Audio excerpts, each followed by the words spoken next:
That's my baby. That's my baby. We're going at it at 110%. I just want 5 minutes of happiness, please. Just give me 5 minutes. And they scored! They did it! Left, feet left. What the hell was that? Oh, yeah! What the fuck are you talking about?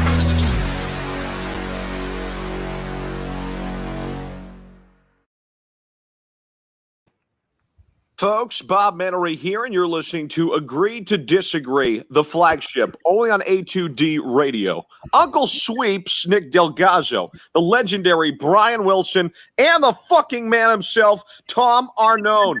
These three guys from Jersey bringing you real talk with no agenda. You don't like them? Tough shit. It's their show, and they're going to say whatever the hell they goddamn want.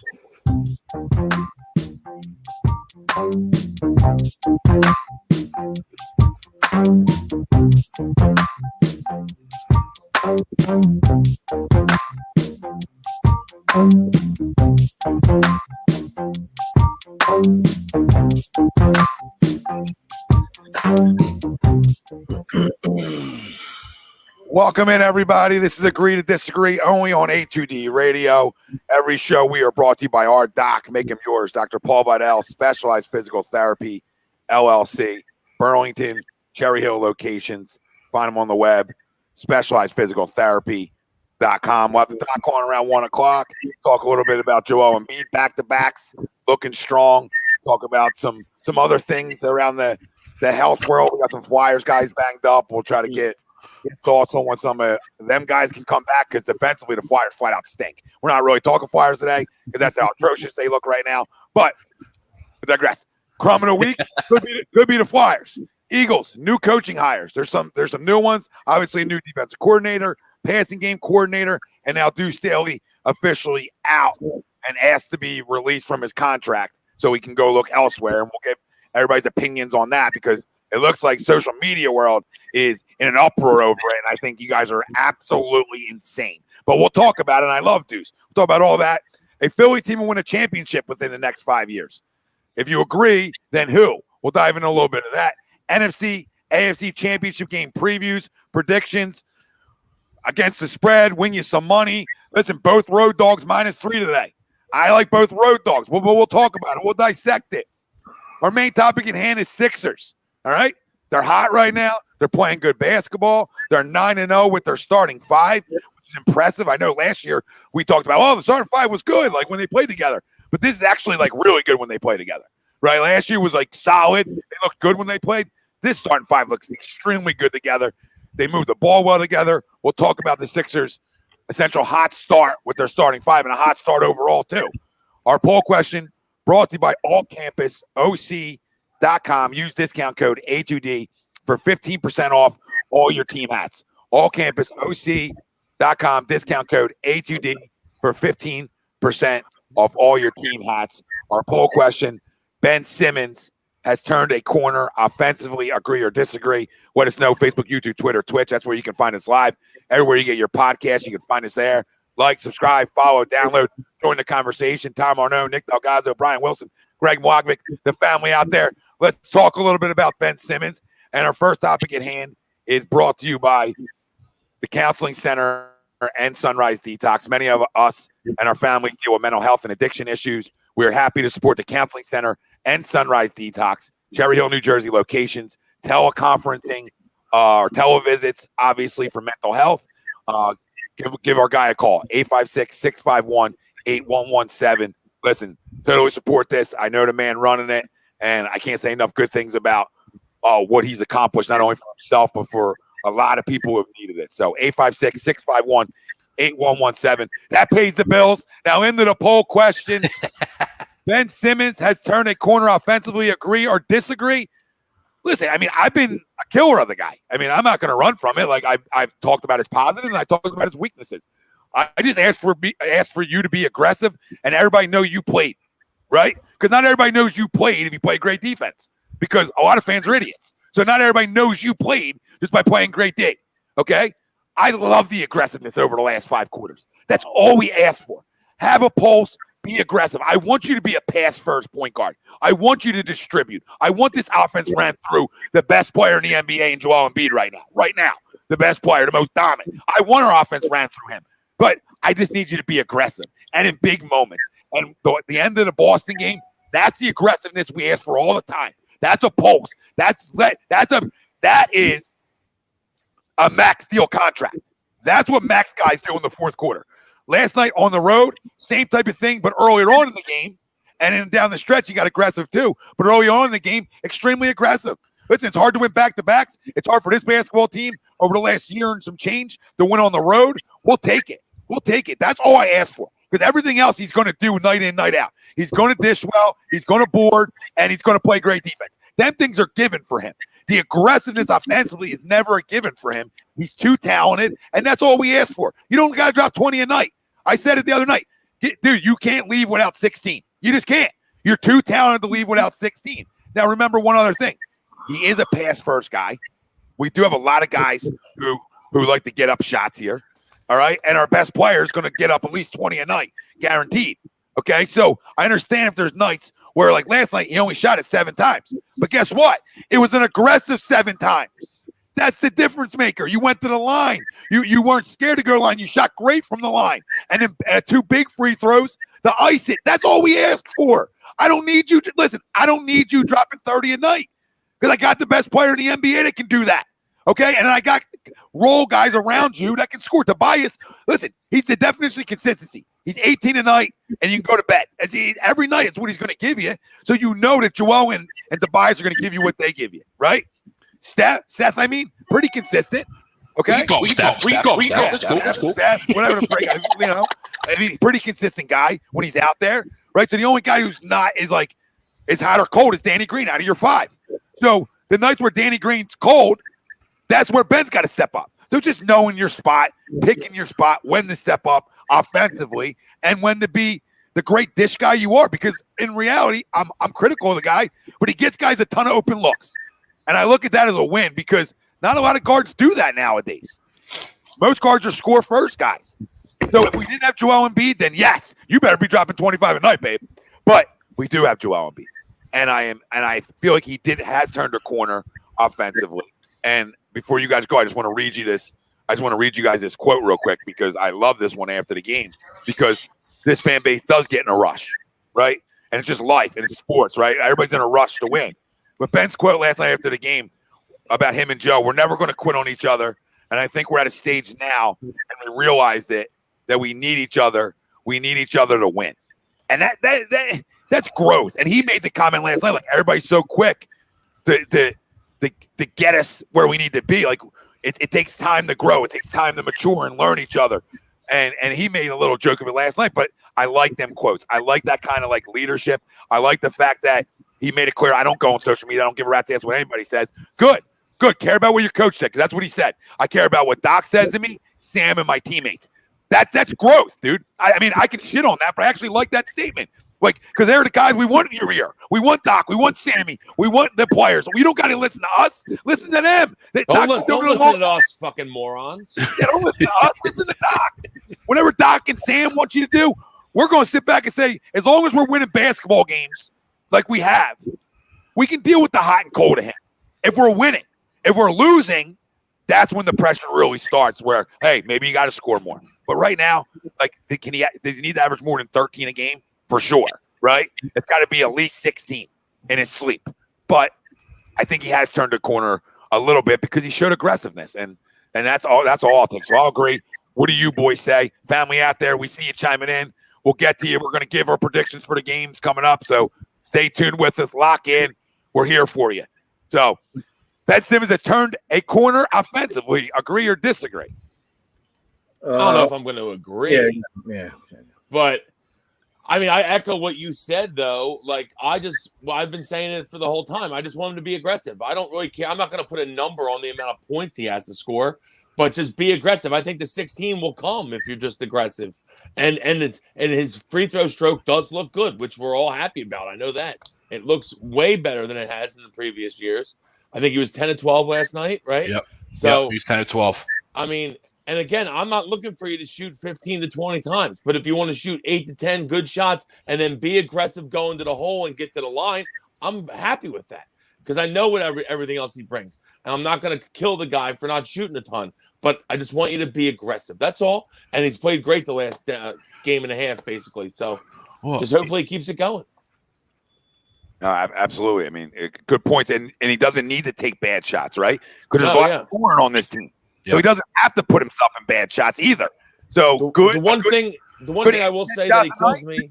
Good 8 to 10 piece. That's all. You're right. Yeah, 10 12 maybe. Like I will say that I get frustrated the most is and I don't care about him shooting jumpers. Everyone wants him to shoot jumpers. Like if you're wide open, you're feeling good, okay, shoot one. I don't give a fuck if you shoot jumpers, but I don't like when he goes to the hole soft and passes the ball off. Like if you're gonna go, which he's done for the last game and a half now, go strong. Look to finish. That's what I want. And if he does that, then sky's the limit for the team. What up, Pooty? What up, Pooty? I hear you. Both good points. I mean, to the poll, I would disagree. I mean, it's just a small sample size, like both of you said, 5 quarters. You know what I mean? So it's not to tear the dude up and say, like, let's run him out of town. You know what I mean? Like, it is what it is. So, to answer that, I would say disagree. I just need more consistency, right? But, keep putting your handprint on the game any way you want to do it. That's fine. Like Tommy said, as long as you're winning, I don't care. You know what I mean? Like some people might, that's their job to critique. I don't care. You understand? 12-5, won 3 in a row. Hit 3 out of 4 free throws last night down the stretch. Oh, yeah. To in essence, ice it. Go with that. Go with that. You know what I mean? I'm not gonna kill you. You know what I mean? There's no reason to. You know what I mean? But like I said, as far as turning the corner offensively, I don't know that. You know what I mean? It's too early. You know what I mean? Like so. Let's hope he continues to be aggressive and we see it. Night in and night out. And like Willie said, get to the rim and finish. And get to the line more. Because it looks like he does look more comfortable there than he's ever has before. You know what I mean? So why not get there? I would imagine you can get there, at will. You know what I mean? Yeah. 10 times a game should be doable. If it's still in the flow of the game and it's still in the flow of our offense and it's not being selfish or being a pig, which it's not in his nature. You know what I mean? So that's not even, I understand that's not going to happen. I'm just saying, like, as long as that's not happening, then we're okay. You know what I mean? Real quick, Greg, and then get 10 free throws a game should be doable, easy. Yep. 10 fouls a game, not every game, but average 10 a game. Yeah. Too big and strong not to. You know what I mean? It's too big and strong not to. Jackson, they can't coexist in the playoffs, and it hurts Embiid in the long run. He has to do everything alone. Jackson, this is what I'll say. We don't have that crystal ball of they can't. I mean, you got to give them time to continue to play together, like Ben said. But at the end of the day, this roster was built to create spacing for them too. So I totally disagree that they can't win in the playoffs. And that we haven't seen them in the playoffs yet with the new coach, new team, guys. Maybe before they haven't coexisted well in the playoffs, but you kind of throw that out now. I mean, we were pretty good the year we lost to the champions on Game 7 by 3 bounces. Yeah. I mean, so people are just quick to rush. That was the point of opening the show. I totally get where you two are coming from. Like, the poll, turned a corner is a little differently worded in a way. Yeah, it's a little rushed, but I think he's looked good, and he's looked exactly like we want him to look, Tom. He's looked aggressive. That's the key. Hey, I've been negative on here for the last week about too many things.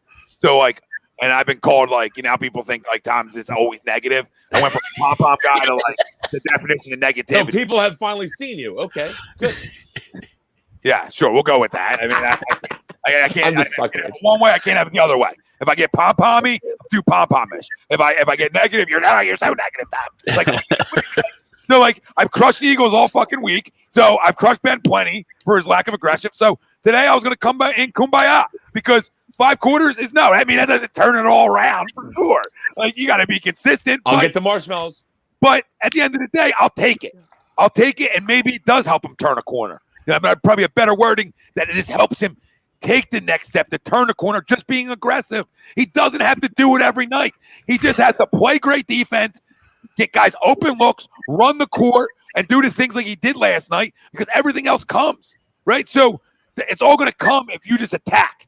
And last night and over the last 5 quarters, he's just been more on attack mode, and that's all we asked for. Be on attack mode. That's it. That's it, because you have a lot of one-on-one opportunities. I like it. Hey, small guy in the house, small guy in the room, right? Get in the post. And that's what I love to see last night. And that's great coaching too. That goes to great coaching, because you see when this offense is struggling, where they always go to. Hey, go to Joe in the post, right? Right? Mouse in the house. Last night there was a lot of mouses in the house on Ben.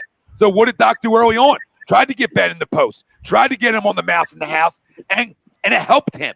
So part of that coaching, learning what gets my guys going. Like, what's going to get them going a little bit. And just listen, I think last night he started in with like a tip in or something, right? Or something like offensive reboundish, right? And like you talk about just a ball going in, get you going a little bit. And that's all you ask for, because he's that big and strong that a lot of his offensive game can come just from there. From rebounding alone. So it's not just having to take shots, creating your own shots. With this roster and the way it's built, a lot of his shots are going to come up from just cleaning up the garbage or getting the mouse in the house talk, where he's got a 6'4" guy on him. Go to work. And last night he went to work, and it looks good. The little baby hook, yeah, right. That stuff looked like it's falling. Just have a low post move, baby. Because the second you get a low post move, you become a threat. And it looks like at least he's looking more comfortable and having a go-to move down there. You know what I mean? And that's encouraging, because, I mean, before the last 2 games, it looked like at times like they look like a dog on the hardwood floor in the post. Like, you don't know. Like, I don't feel like he's going up for a layup, and the ball, like, his chin's hitting the rim, the ball's hitting off the rim, back off his face. Like, it looked like it hurt him. It hurt him to score. He's got, like I said, we're just looking for a little bit of hybrid, from him, in the sense where I'm going to say that, two guys, your head guy and Sammy Cassell were 2, great point first guys, point guard first guys, great facilitators, guys that, weren't going to score a lot, weren't going to be, household names offensively, all right, but manage the game, control the game, we're great point guards, in that sense, So, you get a little bit of that, you take a little bit of their unselfishness, and you add a little bit of aggressiveness, and the fact that you're 6'10" and you can put your handprint on the game more than those 2 guys, right? And they understand that, and I know the coaches understand they got a monster. They got a monster in the post if he stays healthy, and one of the top 5 players in the NBA, early on, MVP candidate, all that good stuff. So, and then they're taking advantage of that, which is music to our ears. Yeah, definitely. Really music to my ears. Go ahead, Greg. Pooty, I seen what Pooty said, and I totally agree. Pooty, that was a great play, but we know he brings the defense every night. We know that. Yeah, that was a great. Listen. At the end of the day, energy and effort is what you can control, and as long as he's controlling that shit, I'll rip him when I need to. But overall, it's like Sweep said too. If we're winning basketball games and you're 9-0 with your go-to guys ready to go, that's encouraging. That's encouraging. Go ahead, Greg. Yeah, absolutely. I'll agree to the poll. I know it's a small sample size. You guys are all right to not be quick to judge, but even before that 4th quarter against Boston, he had 2 or 3 offensive fouls in that early part of that game. Now, a lot of them might, 1 or 2 of them might have been out of control, but you also have to be attacking in a way to get offensive fouls, right? So I take that as being aggressive. You know what I mean? Like early in that game, we were down and people are like, oh, what is Ben doing? Well, it's like, at that point, I'm like, he's in a no-win situation with this fan base because they want to be aggressive. Now he picks up some offensive fouls, which I'd be smarter with, but that's what we want, right? The other side of it, too, is he's doing it differently in this small sample size, right? So in the 4th quarter, he kind of sensed a little lull. He got a little pissed off. He kind of took over for a couple minutes of that game and exerted his dominance, right? Last night, he controlled the game. He took the shots that came to him, but he took 12 free throws, as you guys had said, and went 10 of 12 with 2 big ones down the stretch. So there's different sides to what his game in this small sample size has showed. And that's the encouraging thing to me. And I don't know if it's finally he's sick of the questions and the pressure, whether he's listening to the social media or not. Maybe he's sick of answering the questions and he's just like, screw it, let's go. But I will say this, since we've cheered him on doing the aggressive cheer last week, he has been much more aggressive. So I'm not saying he doesn't pay attention to social media, but he does listen to the best in the business and this show. So I'll take credit for that. Thank you. I'll give him another one. Be aggressive. Be aggressive. Like I said, you just put, when he can do what he did last night, then you're just, you're putting your stamp on the game and you're crippling the other team. You know what I mean? Because Jeremy Grant makes a monster three and it's 110-108 with 28 seconds. Normally you just play defense, palm up. I mean, I understand it's 4-second difference. I get it. You know what I mean? So, but as soon as he touched it, they decided to sack it, Ben. He went up and canned 2 free throws, ball game. That's it. You know what I mean? So, once you take that, exactly. Once you take that element out, you know what I mean? Like, it's a game changer. You know what I mean? Like, both literally and figuratively. I think he has more dog in him than us as a fan base give him credit for too. And I know it's just like speaking, it's just him speaking, but like even the way he just talks about himself wanting to play defense and being a dog defensively, like he talks that game, and he backs it up defensively. The offensive side is what drove people crazy. But like last night, I mean, his handprints are all in that game because I mean he's the guy who covered Jeremy Grant in the second half. I mean, if Jeremy Grant has his usual night, like he usually has in Detroit, because he gets better every year. If he had his usual night, they win that game. I mean, it's that simple. If Jeremy Grant goes off for 24, 25, 20-ish, they win that game. I mean, he clamped him down, and I got to give credit to him there too, because everybody, I know Jeremy Grant's not Kevin Durant. I get that totally. We got to, we still got to face them bad boys. But last night, talking about the 9-0 start and some of the things there, a lot of that comes to last night. You're in even more of a dogfight. You had 2 points from your bench in the first half. That's not good enough. Yeah. I mean, this bench has got to give you production. And then finally in the second half, 21 points out of the bench. That's huge. That's a difference maker. And that's when to be able to win on the road and do the things you want to do, you got to have bench production. And that's one thing that I think is going to come back to bite the Brooklyn Nets, right? Is that bench production. Like you have to have a bench. Like winning at home before. Yeah, winning at home is one thing. Like you win at home with your stars. To go on the road to win and to win consistently on the road, you got to have some sort of a goddamn bench. But last night, my biggest takeaway wasn't even Ben Simmons, right? My biggest takeaway, and I want your guys from last night's game, it's not. We've always known Joel Embiid's talent here. We've always known his talent, but the biggest question mark was conditioning, being on the court, and back-to-backs. And to have a back-to-back, I don't give a shit who you played. That to have a back-to-back where you went from 40 to 30 is huge for us. It's huge for us, and we got to hope that continues. Because if that does continue, where he's able to play back-to-backs and still give you that production, it's huge. This seems so much different with him on the court. I mean, through his career, their win-loss is you go from a lottery team to a top 3 team just with him off the court and on the court. That's how drastic of a difference the win-loss has been. You know what I mean? So we know his impact. Now we've been asking for it to fully come together, right, boys? It hasn't been the talent. It's never been the talent question. It's been, hey, demeanor, right? Demeanor looks 100 times better. Looks engaged always, which is a positive. And to be able to play back-to-backs. You got to be able to play some back-to-backs. You can play every back-to-back, but you got to be able to play back-to-backs in this league and not just play them, be able to go be productive. I mean, shot 50% last night. He's usually better than that. But on a back-to-back, you could see, like, the free throws, he wasn't as good as he usually was. And part of that, to me, is the wear and tear of the back-to-back. But to be able to come out and put up 30 in a back-to-back, that's the difference maker for him. That's the difference maker. That's what to separate him.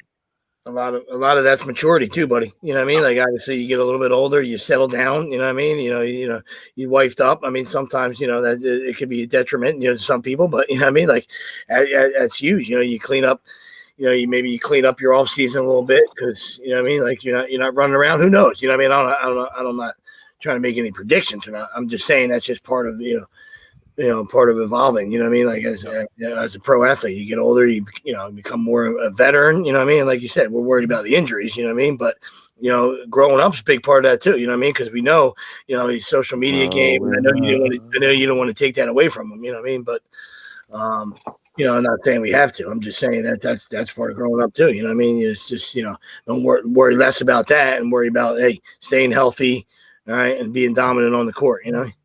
Yeah, no, and having a kid and getting wiped up and maturing and still has some of that social media edge, but not to that level. But it's taking his edge out on the court. Yeah. And you hear about Tobias, the way Tobias talks about him, and listen, I can't be more giddied up for this. Like, we've been waiting for him to put it together. We've been waiting for this roster to be good enough to go around him. And you notice what happens when you have spacing.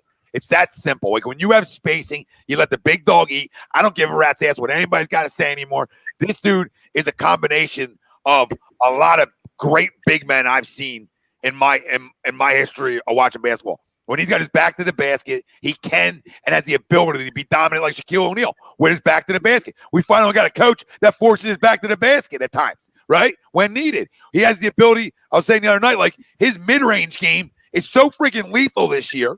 His mid-ranger, which makes him even harder. It's almost like a Timmy Duncan mid-range game where it's like, money from the elbow. And then the three ball game, like, obviously we've never really seen a big man of his stature be able to play that game. Not that you want him shooting a bunch of threes, but like, he had a step back three against Boston, and it was like, who's that, Tatum? You know what I mean? But like nobody has that ability. But when you combined all of it, it's always been there. And the accountability sweeps not only to growing up, but then having accountability in the house. Yep. Right? Not only from veterans, but from your whole staff. And it makes you have to grow up. And guess what? We know it. Like, guys in the NBA, they don't really grow up till they're like 25, 26 anyway. Right? Like, some greatness does sometimes, but usually they don't. And then you figure out how to win, and you figure out what it takes body-wise and what it takes to be able to play back-to-backs. You learn it. You grow from it. You know what I mean? We're watching a guy like Tyrese Maxey going the ups and downs of a rookie year and being a young player. Like, the nights you're going to look good, nights you're going to look like you forgot how to play. And, the greatest thing about all this is just watching Joel Embiid come together and begging if this can work for 72 games. If it goes as planned for 72-piecer, I don't know how this guy doesn't win MVP. Doesn't. No, you're absolutely right. I just don't know how he doesn't, because it's like, you take him off this team, they stink. As constructed, yes. Because Ben hasn't fully hit that I can take over a game side, right? And when we're watching that game last night, that was a game. What's up, Ziggy? That was a game last night that in previous years, because whether Joel doesn't play or he's on a minutes restriction, or it's just if he is playing, he's not engaged. That's a game last year or the past few years that we lose, right? Back to back, you go to Detroit, you should dominate Detroit, but because the Sixers were the Sixers, they lose that game. And it was kind of trending that way through like 3.5 quarters. And then they finally were like clamped up, especially defensively. As you mentioned, Tom, Joe switched over to Jeremy Grant and helped that on the defensive end. And we started rolling and clicking, in that second half, and started not necessarily pulling away, but getting obviously the victory, which we wouldn't have done last year.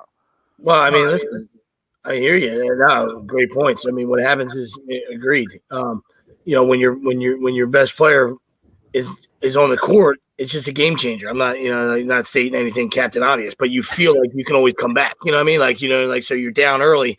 Last year, like, to your point, like, he didn't play. You know what I mean? So right away, you're deflated or whatever, and you're like, oh man, we got to go out. We got to go out this. We got to go out this without the big fella. You know what I mean? So it's going to take a yeoman's effort. Especially back to back on the road and stuff like that. So. The fact that he's just out there, whether he was playing a lot of minutes or not, or whatever you're gonna do, as long as he's out there in crunch time, he's just he's gonna be able to. It just makes everybody around him, his teammates, better. You know what I mean? And sure. we all know that. You know what I mean? So, and then like you said, the coaching switch. Grant's 3 for 19. Just making him uncomfortable. You know what I mean? Like in a 4-point game, he goes 3 for 19 in a 4-point game. You know what I mean? they're the little things, like you said, we're looking, you look in the box score about, for offense, because that's the world we live in, you know what I mean? But like, on the defense, that game was won on the defensive end, Yeah, a lot of games this year from them have been too. And that's that them all buying in and the veterans. I mean, Danny Green might struggle at times from the field, but he's a good defender. It makes guys work, and his whole roster is around a bunch of guys who are going to make guys work on a defensive end. And that comes, and a big part of that comes from coaching and trying to get that culture in. I mean, the one thing Brett always wanted was a defensive team. So it's not like these guys were never like, it's never like defense was never talked about in this house for years. So, I mean, he just couldn't coach offensively, but he always wanted guys to play defense. So he's always talked about it. But then having another guy, these guys come in and, I think our defensive coordinator, guy from Indiana, he's good at what he does. So, that also helps it as well. It's about sustaining it. It's about sustaining it too, because the first 5 games last year we thought, oh my God, we can't wait for the parade, and look at we're going to Broad Street. Anybody got gloves for these palms? We're palms up. I mean, I got to cover these palms here. I'm so palmsy. I recall. I need some socks for my hands. There's 5 games. Whoa. So and now we're 17 games in, and it's obviously a different team, but that's all we're looking for. Give us pillar to post, whether we can get to the finish line or not. Give us that effort, pillar to post, and we'll be happy with that, And I think Tobias has been a positive this year as well. Oh, absolutely. Seems like he's more confident, Comfortable, confident in what's around him, more comfortable playing with Ben and Joe, and obviously he's comfortable in Doc Rivers' system from being in that system in LA and having one of his better careers consistency wise too. So I'm excited for his growth here and him living up more to, I don't want to say max, but living up more to the deal, and a reason why you had to keep him. So that's what I like. That's what I like about Tobias's impact this year, because I don't think, obviously we're not as good of a basketball team without him and his consistency, and his mid-range game has been extremely well. And last night, if he doesn't, he don't hit a couple threes early on throughout that game, we're not shooting a 3 ball at all. So he's everything looks better. It's just funny what coaching can do too, and playing with guys more. You know what I mean? And for these guys that play with each other, that takes time for them 3 to learn what fits everybody, because they all like getting in the basket. Let's be real. I mean, Joe loves getting in the basket. Ben is his strength getting in the basket, and Tobias is a big physical guy. And playing the 4, he actually gets more matchups that favor him getting in the basket, because he can use sort of his quickness against other 4s, and because he can be a big, strong guy. He talked about this all season, putting on weight, getting stronger, so that he can play a little bit more bully ball and be stronger going to the rim. So you're seeing some of these things pay off. Yeah, that's all. That's all we ask for. You know what I mean? Like, I've been a Toby crusher. You know what I mean? So listen, stick your tongue at me and keep doing you, buddy. That's exactly what I wanted. You know what I mean? Like, I'm like, I surely didn't want him to fail. All we said was, hey, listen, we need more out of you, pal. So whatever it's coaching, system, looking in the mirror, whatever, dude, find a way to get it done. You're an NBA player, you know what I mean? So let's just take the, the max contract out of play, you know what I mean? Just find a way to get it done. A bit of breaking news here. Sorry to interrupt. Jameson Taillon has been traded to the Yankees. You broke up there. What'd you say? Jameson Taillon has been traded to the Yankees. good move, healthy. For 4 prospects. The rich. They'll fuck up in the playoffs again. Yep. Status quo. Status quo. Yeah. To me, the biggest thing so far with the Sixers, and it's something I've been preaching for years. I know I've been probably harder on them than most people, is that Joe's in the post. He's taken too many threes in years past. It's really gotten on my nerves. And I know he's shooting a couple this year, but more of them are late game when he's already dominated. And I feel like Doc's like, listen, when you got 30 already, you want to shoot a couple threes, shoot a couple fucking threes. But like, he's in the post, and I know Doc, you can see Doc motion to him a couple times in the Boston game, like, get the fuck down there. And he's been absolutely dominant in the post. So I love it. I love it. I'm giddy about it, and I'm excited for the to watch the team the rest of the season. I really think that we got a chance to be really good. So the East is wide open. Who knows? And Wills, even with those threes, even if they are, I think the other night he had 5 threes, but a lot of them are in the flow. They're not forced like they have been, to your point, in the past, right? You know, where he's like trying to get going, so he's going to force jack shots. But, you know, a lot of these threes this year seem to be in the flow of the offense and nothing out of the ordinary. But I do agree with you. His back to the basket has been the bread and butter of what he's doing. Hey, 7 foot. You know, that's where you need to be in. Yeah. I don't need you. Hey, Joe, newsflash, your biggest guy on the court. Yeah. And he's finally playing like it. Yep. So everybody's happy. Yep. I don't need you tiptoeing around the perimeter. You know what I mean? Yeah. That's the big difference maker. You know, almost forcing them. Not forcing them, but, you know. Yeah. And I do like our bench a lot, too. I know Tommy was talking about this earlier, but I like the pieces. Obviously, I think Dwight gives you good minutes. I know Dwight's foul happy, and I think the refs just call everything on Dwight. It's amazing. Yeah, every fucking possible thing they can possibly call on him. It's like he's called every ref a cocksucker. But I like that edge. I like that edge for my backup. No, so do I. I'm fine with him giving 5. You got 6 fouls, might as well use them. Just be smarter. Be smarter with it. No, I agree. But Dwight gives you good minutes, and he's boards. He plays some D, and he can't hit foul shots, but he gives you good minutes. I like Shake. I like Corky coming in, hitting some shots. I mean, I like the team right now. I really do. I think that we're much deeper as a whole than we've been the last few years, for sure. Yo, Braxton. Gotta give Braxton a happy birthday shout out. No nose, baby. No nose, Brax. Happy birthday. What up, Braxton? Happy birthday, Brax. You ever want to be an Eagles fan? We'll send you some stuff. I know. Toss your dad to the side. Get rid of that garbage Giant stuff. We'll send you a bunch of Eagles stuff. Happy birthday, B. Man, I'm getting crushed. Like, I'm getting crushed today. Like, supposedly I said a word too many times in the chat. Like, all right. I told the guys to come in and think they can do it better. Come on in. My 7th show this week. You think you can do it better? I say a certain word too many times. I'm so sorry if that turns you off. Maybe they're sick of you. Well, be sick of me. I'm sick of myself. You know what I mean? Sick of myself. I've been sick of you for a decade. Right back at you. Maybe longer. I hear you. I'm with you.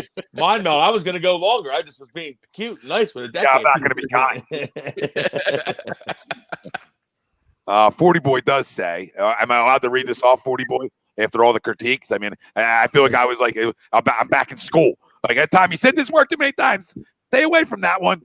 We all got our habits, but he says Embiid equals MVP. Pretty sure I saw Milton is like 3rd in scoring off the bench.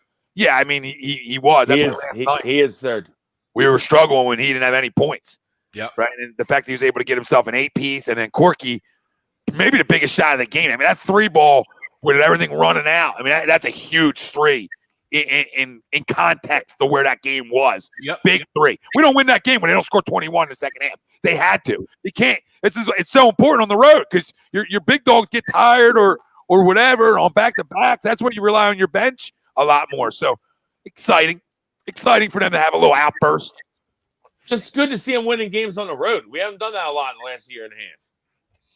Oh, it wasn't even me. I'm off the hook. He says. It wasn't even me. Just a pet peeve. Listen, I say things. I thought it was me because I repeat myself all the fucking time. So you guys riddle me wrong here. No problem, Spills. We love it. That's fine. The Giants are worse, so we're fine with it. Happy birthday, Braxton. I like Isaiah Joe, but I mean, I don't think he needs to play over Ferg. I mean, Isaiah Joe's a fucking rookie that's going to have ups and downs, and probably a lot more downs. So I trust Corky more than I trust Isaiah Joe at the moment. Isaiah Joe though is promising. I'll say, but I don't see him getting a lot of time as the season wears on. If we're healthy, that is. But there's also a 3-inch difference too. Corky's 6'7", Joe's 6'4". So they're playing different positions. When you're bringing Joe in, Joe's playing the 2. Ferky's playing the 3. So it's completely different. You know what I mean? Yes, Joe can stroke it, and that's probably why he's on the team. But there's a reason why this coaching staff likes Corky, and continues to play him regardless of how much the fans like him. Well, the fans love everything that's new. Give me a new gadget. Oh. And I like Isaiah Joe. That's not a shot at Joe. Everybody's I just boned up. think they're over different. They're Tyrese different Maxey. players. No, they are different players. They don't play the same They're spot. shooting off the bench, though. I mean, That yes. I hear you, Greg. They're definitely different players. They play different positions, but they're shooting guys off the bench. Is what I mean. I guess that's what they're going for there, because that's what they are, really. For sure. All right, boys, you want to get to some football? Fucking A. Time for some go. football. 40 minutes of Sixers, let off, got the people excited, right? Went 6 to midnight a little bit here because of the consistency we're seeing from the most dominant player in the NBA right now. And I know it's such a small sample size this year, but I'm going to continue. I mean, we freaking sat through a lot of long years for a guy like Joel Embiid, right? Like, could have been Wiggins, so I'm going to continue to fucking praise him. Could have been Andrew Wiggins. Never forget, we were all winless for Wiggins. Boom. If we got the number 1 pick, we might take Wiggins, and then we're fucked. So the fact that we got the 3rd, Joe fell in our lap, here we are. But, a lot of people are right. It does take guys to 26, 27 in the NBA to start maturing. You're seeing it. And, again, the last thing is you put matured, respected coaches around guys, you get more out of guys, too. And the veterans on this roster sure as hell help that as well, too. So you look at all that stuff. It's a recipe for 9-0 together. That's what that's a recipe for. Let's see if that can continue. I think that tomorrow night's game against Detroit is another game that I want because they're scrappy. I want another road win. But a big measuring stick for this basketball team will be Wednesday night. Lakers come into town. It's a measuring stick game. The best team out in the West, best team in the East. Let's see where we match up a little bit more. All right, especially at home. That's a game where hey, give me that game. I want that one. So we'll measuring stick Wednesday. We'll call it measuring stick Wednesday, and we'll sort of get even a better feel where we're at, even though it doesn't really matter, like we were talking about, until playoff time. Let's not go crazy if they come in and whip us because they've been whipping everybody.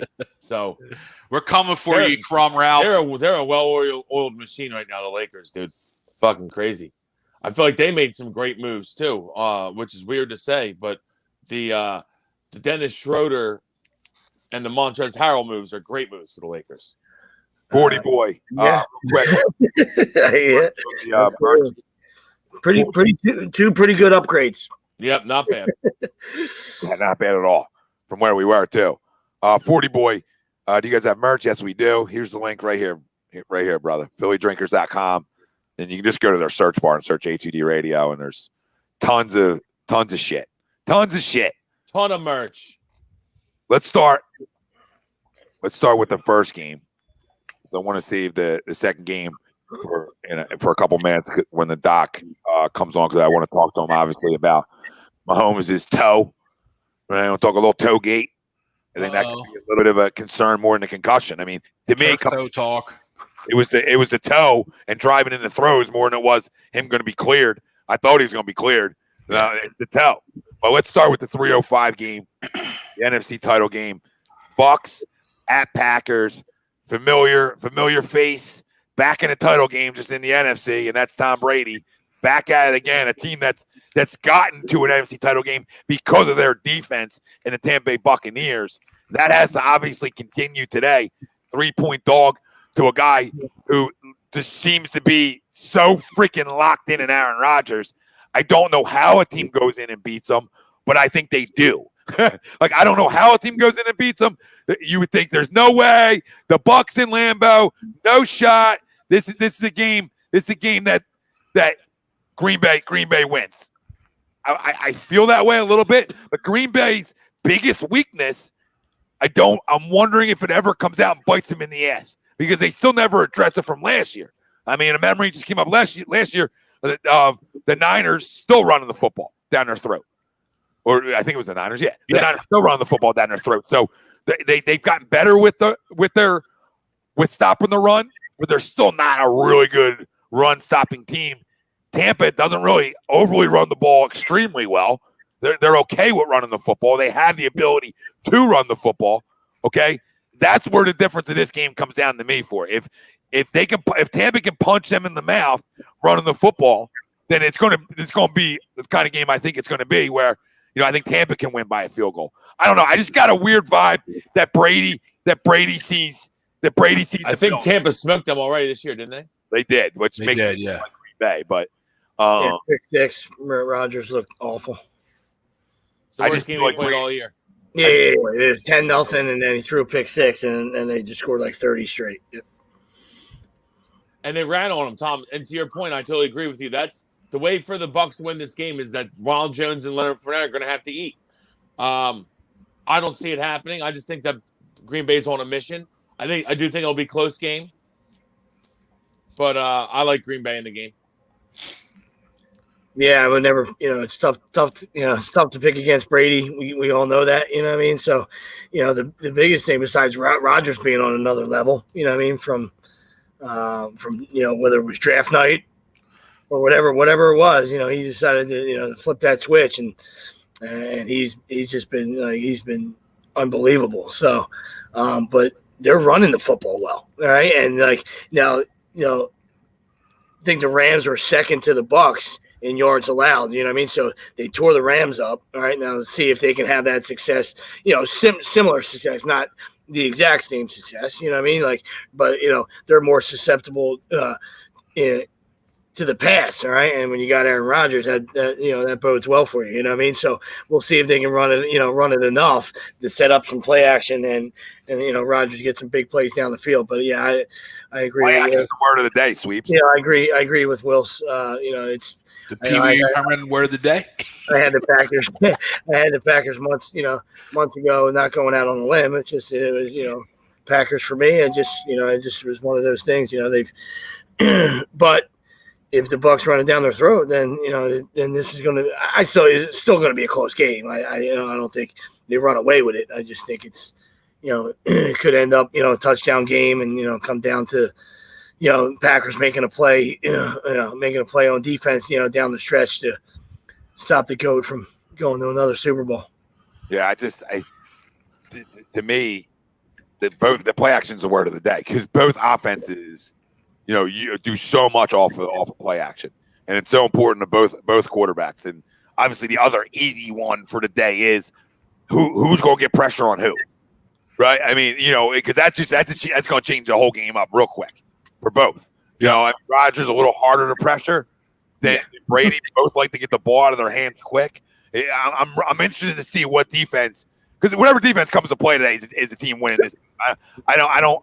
I just don't feel like either. I mean, there's an offense that can carry a team. Both can, but both have gotten it done defensively for the most part.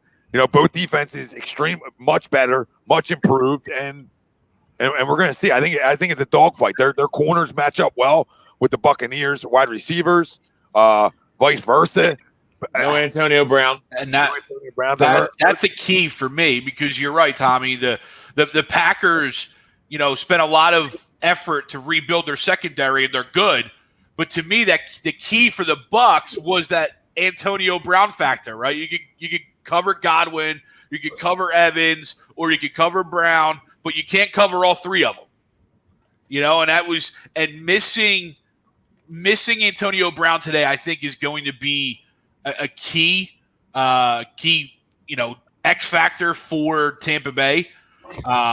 I still don't know that I can pick against Brady, but I don't see them winning, and that's a lot of it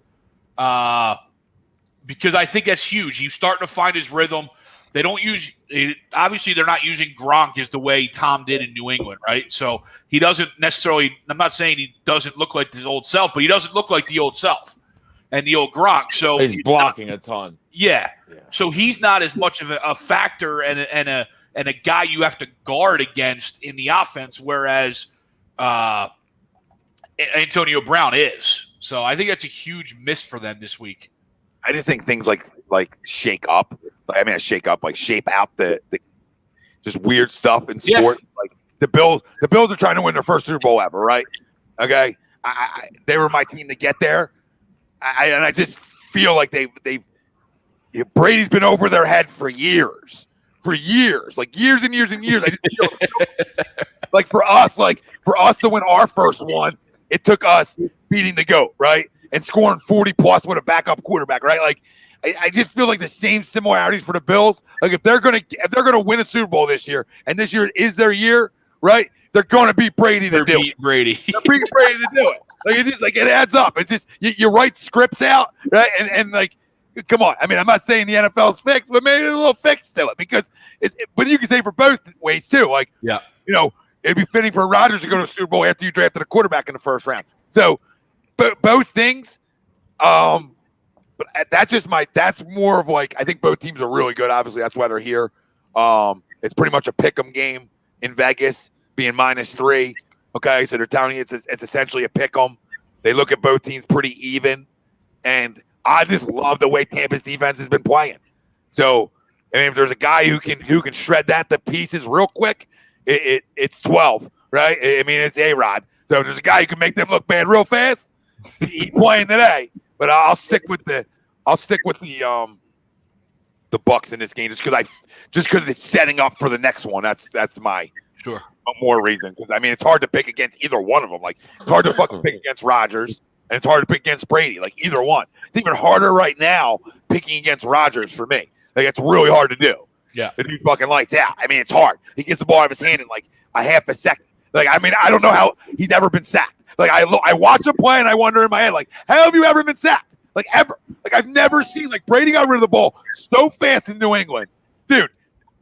This dude's at like a rapid speed. Like it's like snap it. Like my God, dude, you even got a grip on the football?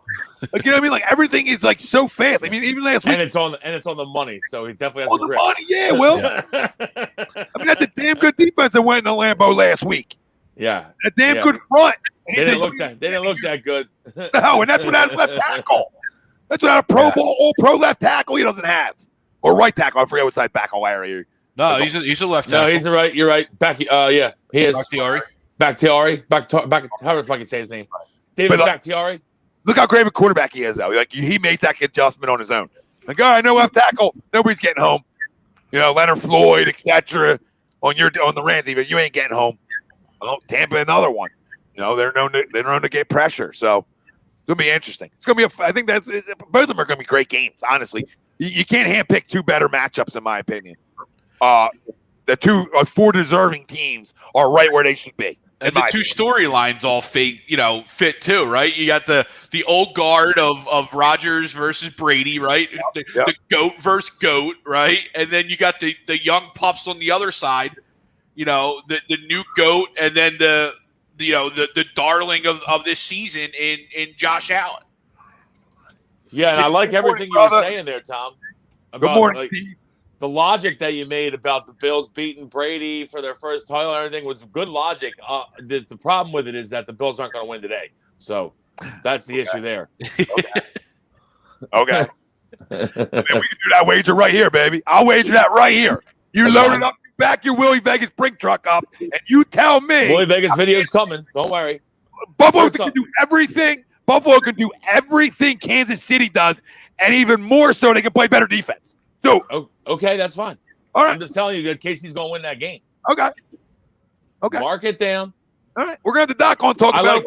I like the under, by the way. You'll see the Willie Vegas video is coming after the show. Oh, it's going to be another loss. The under. I expect another loss from you. So, I mean, nothing new. I won all three yesterday. I won 3-1 last weekend. Where are you at? Here we go. Right, I'm hot. Here we go. Fucking hot. 4 or 5 on Tuesday. Live wager, babe. Live wager right now. You can do as many videos you want. I'm putting you right now. Tell me how much I told you, on Kansas City. Kansas City's going to win. Okay. So you're giving me the 3. So what's the bet? Absolutely. What's the bet? $100. Let's go. Put it All down. Right. Stamper. Look at me. I'm ruining Willie Vegas right on air. I just ruined Willie Vegas right on air.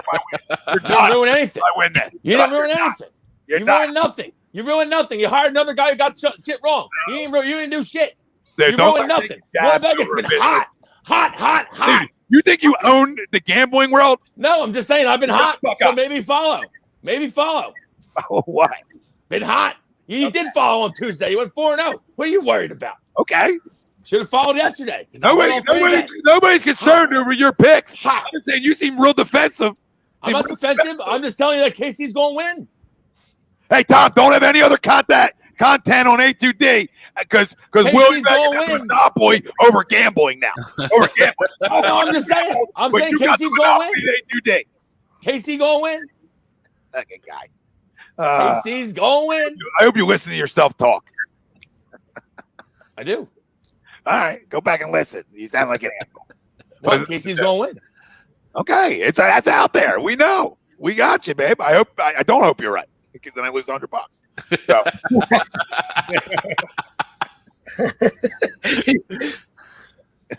Better hope Mahomes gets hurt again. He already is hurt. That's exactly. He looked real hurt last week while I was slinging all over the fucking field. Bro, if you're walking on the field.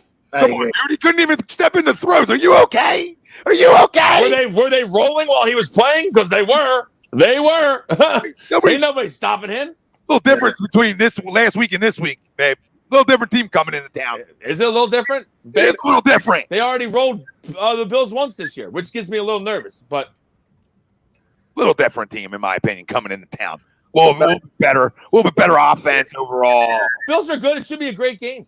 Well, yeah, definitely a better team, but I agree with Wills in that sense. That's what makes me nervous about it is you're one hit away. This ain't the Browns. You know what I mean? Like Chad Henne don't beat the Bills. You know what I mean? I don't give a shit. Oh, 100%. I don't care if you have a 22-3 lead or not. You know what I mean? Like this ain't the Browns. You know what I mean? You can say whatever you want. You know what I mean? So if he's one hit away, that's what makes you nervous. You know what I mean? If you're siding with the Chiefs or you know what I mean, or if you're a Chiefs fan, you know what I mean? And especially since the hit that knocked him out didn't really seem like it was a bad hit. I watched it a bunch of times. I don't know where it happened. You know what I mean? I don't know where he hit. Carotid. Go. I think he got him on the carotid. Gotcha. Yeah. Like, you know what I mean? Like it didn't look like the head. It looked like he got him on like like when you give somebody a sleeper hold or something. Yeah. That's like what it looked like he got him with. I mean, he was definitely out of it. I love guys are like looking for that hit to the head. Concussion. It's like, yeah, he also couldn't walk, dude. So you got to take him out of the game. Yep, he got up with the bed spin. Bunch of the Chiefs fucking fans were like, he didn't even have a concussion. Yeah, dude, he couldn't fucking walk though, so he can't be under center. Let's go, guys. Come on, man. It looked like he got knocked out last night on Fight Island. I want Mahomes out there more than anybody, But let's go. If he's not healthy, he can't be out there. And and Sweeps, I totally agree. Chad Henne ain't beating nobody in this game. That's for damn sure. They're lucky that he got out with the win. I was going to say they barely beat the Browns. Yeah. Well, I mean, listen. I mean, I'm not saying what if, could have, should have, because the guy made a great play on the goal line. But I mean, even if you're just down to one there, that game's a whole different football game. So I mean, they were in a dogfight with Cleveland. So that's all my point is. They were in a dogfight with Cleveland. Buffalo. I mean, you guys know I like Cleveland, but Buffalo 100 times better in my opinion. You know what I mean? Like it's just better overall. The only thing Cleveland does better than Buffalo, in my opinion, is running the football. Right? I mean, that's Cleveland's MO. I mean, they run the ball better. But we wondered if that offense got down, could they come back? Now, I don't know if they come back if Mahomes is playing, right? But they showed the ability to come back on that defense, which to me is Kansas City's biggest weakness. Like that's what concerned me about Kansas City this year of picking them to be my Super Bowl team, not their offense. Like, that defense let them down at some point. They're great at taking the football away. That's their MO. But if they don't take the football away, like Buffalo can shred that ass. And that's the biggest question mark. Because we know Kansas City can score, right? But we also know that Buffalo's got a damn good defense too. I mean, they got top 3 corner in football that you can throw out there into Tre'Davious White, right? They got good linebacking core. They got good safeties. I mean, they're built to play just with them. It's funny, like they're a team that got built so not so quick, but just in 1 year they went from the perfect team, from like a team that was to the perfect team to be able to beat Kansas City, the perfect one. It's the progression of Josh Allen, really. Everything else was pretty much there except for Stephon Diggs, and then Josh Allen has grown into an MVP caliber player. Yep. This is the biggest game. This is the biggest game of his young career. Absolutely, it is. And the one thing I'll say, Tommy, is when they played earlier in the season, like 8 weeks ago or whatever it was, I'm pretty sure Kansas City ran for like 230 yards. They ran all over them. So curious to see if they take that approach again today. And I think little is Hilaire playing? Little Mighty Mouse. I think he is playing. Yeah, Clyde Edwards-Hilaire. Is Hyphen playing? I mean, yes, I believe he is playing. Le'Veon Bell is not. and Sammy Watkins is not. Yeah, Bell hasn't been playing for years. So Yeah. I think first off, anyone that watched the game last week, they'll tell you that Darrell Williams ran way harder than Le'Veon Bell anyway. Yep. So absolutely. I expect a healthy dose of Darrell Williams again today. If anybody's Don, I run DraftKings for my sports book that I do, but I mean FanDuel's got a good one, and they all have all kinds of offers. I'm sure there's probably offers today on all those shit. So if anybody doesn't have one, I think DraftKings offers like a $1 bet to win 100 if you're a new user. I'm sure FanDuel offers something like that. So good day to hop on board if you don't have one. I just really think that the Chiefs are going to get it done. I just trust Mahomes more and Andy more. But I think it should be a great game, though. I like the fact that it's the second game. I would trust Mahomes more if he was fully healthy. That's my issue. It's not about trusting Mahomes. I mean, he's the best quarterback in football. It's not about trusting him. It's about that toe and that foot that worries me. If I'm a Kansas City fan, like I'm not going to say like I'd be so much more confident coming in this game if I had a healthy guy. I know nobody's healthy at this part of the year fully, but I mean that when you're talking about having to drive in the footballs and drive into your throws, like I don't know. Like I don't know if you get away with that today. I don't know. It's going to be interesting to find out. You know what I mean? Like guys heal up quick in this league. I get it, but it's going to be interesting to find out if he can, and if he looks like the guy that we know he is. Because listen, you take the legs away and the movement away. I'm not saying he's still not a pimp, but it takes away a big part of his goddamn game. Yeah, didn't they say last week he's the leading rusher, at least for the quarterback position on 3rd and long? So to your point, Tommy, like if he's one-dimensional, if he's a pocket guy for a game, what does that do? Because he can't extend drives as much as he usually can, right?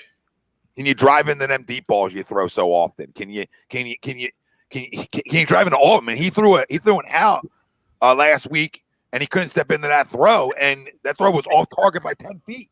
So I mean, that concerns me. And we're going to talk to Doc in a few and get his thoughts on Mahomes. Obviously, we're going to talk about.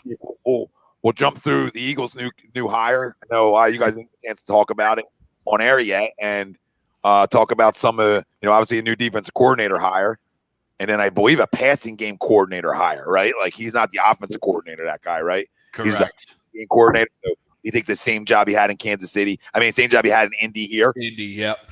Okay, so we'll get into that stuff too, and then we'll do a Crumb in a week, and we'll quickly agree or disagree to a Philly team will win a championship within 5 years too. So some of the things left on the docket, fam. But that's my biggest question mark. It's not about talent. It's not about Kansas City being a damn good football team. Can they take the ball away from Buffalo today? Right. That's gonna be the big thing. Obviously, it's playoff football. Turnovers are the difference maker. But that's the question. What defense is going to show up? Is Buffalo going to show up defensively, or is Kansas City? Because that's the difference in this football game. I think offensively, they're the same. They're the same teams in a way. Like Buffalo can flat out score, Kansas City can flat out score. They both got explosiveness. They both have every little thing you want. Right? When you talk about Buffalo, they got the best slot guy in football. Right? Unless you want to put Tyreek in the slot at times. Right? And Cole Beasley. So and then they have their number one outside guy. Now they don't have the tight end as much as Kansas City does. So Kansas City is a little different. Kansas City doesn't have that. They have that pure one, and I guess you want to say Tyreek Hill. I mean, he's a pure one. But they have more of the possession guys with Buffalo too, which help you sustain drives. So Can they keep Kansas City from explosive plays? I mean, it's the whole game. I mean, Kansas City, can you keep them explosive plays? Can you make them have to go 80, right? 80 the hard way. And that's going to be the difference if Buffalo can win this game. Another difference is, can you make Kansas City go? Can you keep them from the 20-plus yard plays? I don't know. Nobody has been. Nobody has. So can you be the different team that does it? I don't know. I mean, like I said, they got the corners to do it and the safeties to be able to run with these guys. I gotta say they will be able to, though. And a lot of that 3rd and long running, Greg, is because everybody stretches the field. Yeah. So, I mean, what do you do? I mean, pick your fucking poison. You're going to let Tyreek go one-on-one against somebody? He won. Newsflash. So you pick your poison. You say, okay, everybody drops back. And then the guy's got a freaking 15 yards to run. So, I mean, this offense is one of the best offenses I've ever freaking seen. We've all ever seen. So I don't want to make it seem like I'm downplaying what Kansas City is in any fashion. I just think this is Buffalo's year to break their curse. I want it for Bills fans. They deserve it. They're like rabid Eagles fans. If a team deserves the hoist of Lombardi through what they've gone through, I mean, shit. We talk about NFC title games being all broken up about, right, Wills? Like, oh my God. I mean, they went to 4 Super Bowls and lost. 4 straight and lost. Like, they deserve one. Like, I'll tell you what, that's enough for a suicide. I'll tell you that. Yeah. I just slipped myself a little bit by talking about it. I done jumped right off the wall. I picked you up on the way if you needed a ride, Tommy. Hop in. Where we're going, we won't need roads. And Kansas City boys got theirs last year, right? Like they broke their curse, right? They got it. Like, you know, for Kansas City fans, like, I don't feel bad for you for losing an NFC title game this year. But Bills fans, I'm like, you know, I'll be like, here we go again with these guys. Like, you just feel for them. So part of me is almost like a homer-ish side with Buffalo because I'm not like crowning myself. I mean, we all do this and miss all the time. That was my team that I thought was going to represent the AFC from the Super Bowl. So I want to stand by that. And I feel good about it. I never write about stuff like this. Never. Yep. Remember that part of it. Remember preseason prediction. Tom's never right. So being that this first one of all time, maybe. First one of all time, maybe. They're probably going to lose today, knowing that. And the tackle Mork. I mean, Root went in for the guy. One time. First off, got 100 versus Wills. Probably going to dabble with another honey cut on it. So, I mean, root her in. Bring her in for a landing, he's saying. My next question, what game do you guys – I mean, Brian O'Tar just mentioned it in a way. Like he looking forward to that game. What game you guys – is there a game you're looking forward to more? Or are you like me where I'm like, man. I think both games are great matchups. Yeah. I really do. Like you said this earlier, Tom, and I don't like to agree with you often, but they really are the 4 best teams. Like no one really got upset, in my opinion, going into it. I know New Orleans was ranked higher than Tampa, but I felt like Tampa was playing better football coming in, and I just felt like these are the 4 best teams. They should be there, and they are there. So they should be both great matchups. Sorry, that was Bob Abshire. Sorry, Bob. I don't know why I'm still not awake yet, I guess, today. Reading off the ball game from the prompter. Stay hot, Tom. Yeah, I'm really looking forward to that game. Plus, you know, when I got to work during the first game, so anytime you get home and watch one, that's the one we're looking more forward to. the one I can see with my eyes, that one. Yeah. No, but I've been trying to listen to shit while I'm at work. It's so tough, dude. Yeah, but no, I do agree. I like both matchups. Obviously, I'm a Brady guy, so I'm going to be more keen into the first game, but I'm going to obviously watch them both. But I think to all your guys' points, these are the 4 teams that we all want to be here. You know, no one, even if the Saints were better, no one wanted to see the Saints play this weekend. I have like a small hatred in my heart for the Saints. I just don't like them. Ever since they were thought that they should have been in the championship game against us, the year that we won the Super Bowl. No, absolutely. Fuck you. You lost on a last second play where your guy tackled no one. So your guy tackled air. Yeah, seriously. Tackled Lelane Kukua. So shut the fuck up.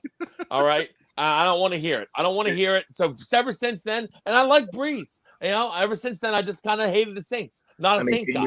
Not a Saint guy. Can you imagine? Yeah. I mean, we saw last week. Alvin Kamara. We saw last week. Another nose ring, Kamara. Pussy. We saw last week's performance in a dome. You know what I mean? Can you imagine Breeze in the elements? I mean, that would look worse than a freshman football game. You want to talk about blowout? Game on a Monday. Green Bay would have rolled the piss out of New Orleans today if they played them. Yep. I was kind of hoping for it because I could use a gimme bet.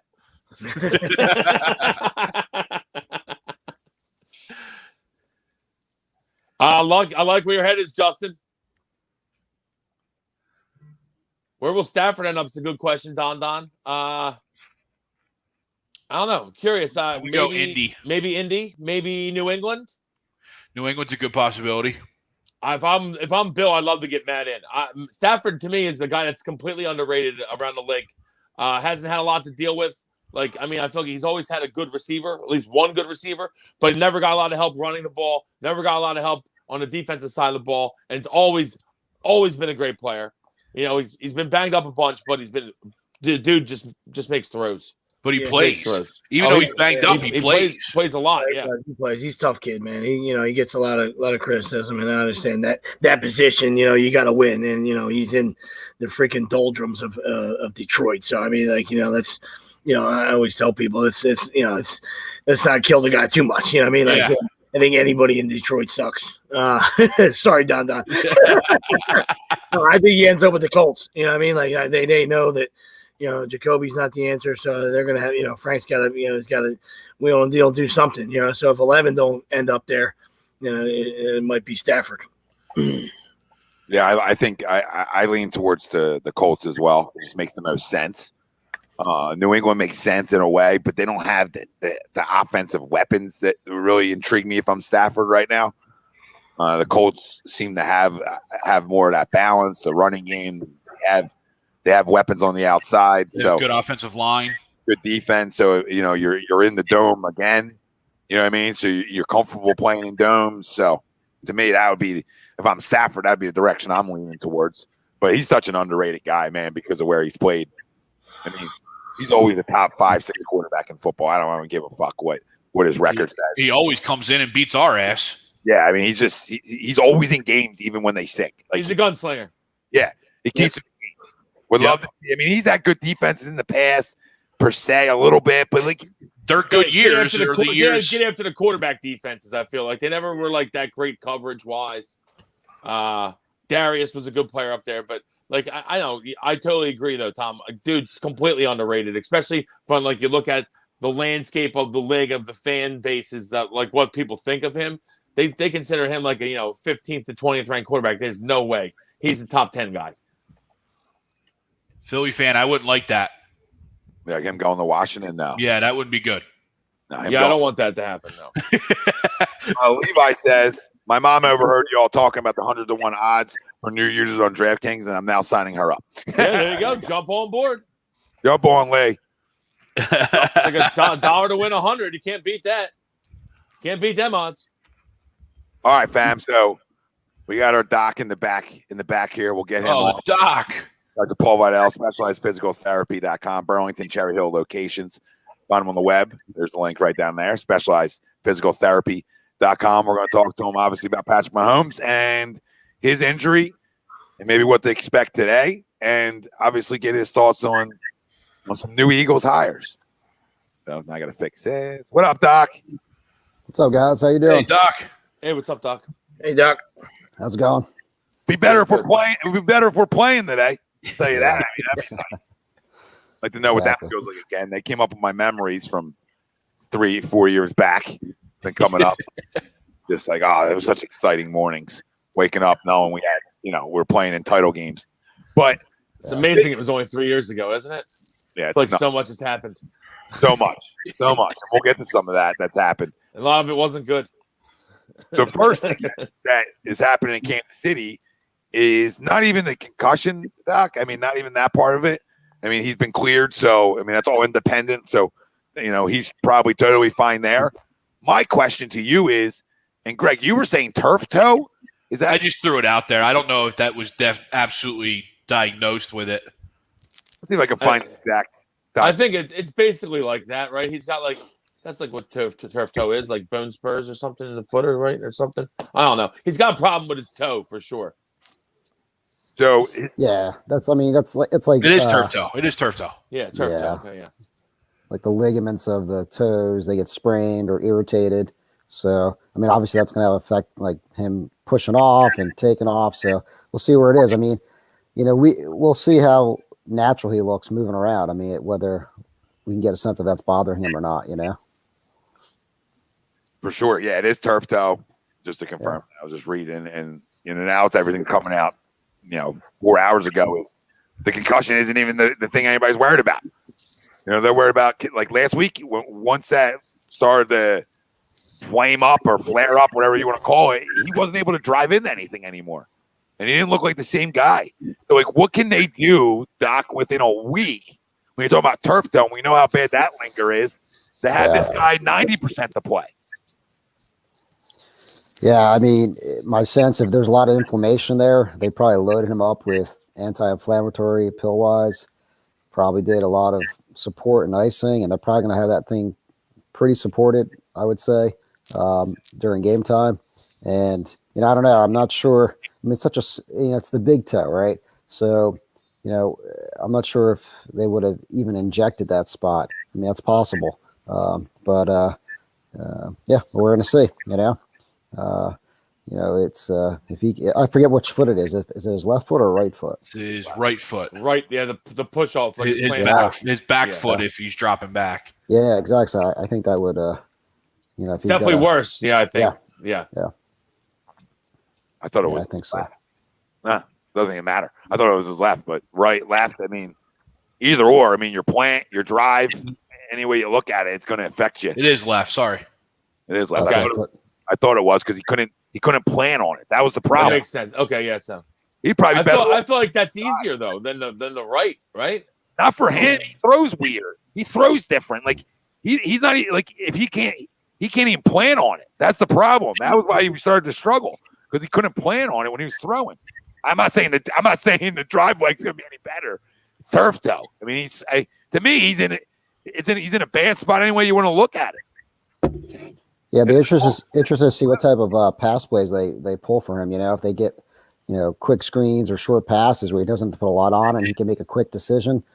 Try to get that team moving down the field and then maybe open up the run game. It'd be interesting to see because if they don't have to rely on him throwing a deep ball, then he might be okay. Not having to stress that that left foot a lot. Obviously, I was working. When did he hurt it? Because 255 and a touchdown. Seems it was hurt going in. Lingering because I mean, no, I'm not being a smart ass. It was hurt going in. Though. PD seems okay before the brain melt. I mean, yeah, he was slinging all over the field. I'm not sure what Tom was watching. I'll tell you what I was watching. He missed a couple throws. I'll give you that. No, because he still was slinging though. I love you. You want to ask me what I'm watching? I'm watching a guy that aggravated it in the game after he was hot. He aggravated it and wasn't the same guy. That's what I was watching, Bri. If you were watching something different, so be it. Because you wanted to back up this $100 bet that you're still going to lose, then so be it. I have an agenda. I will give you that.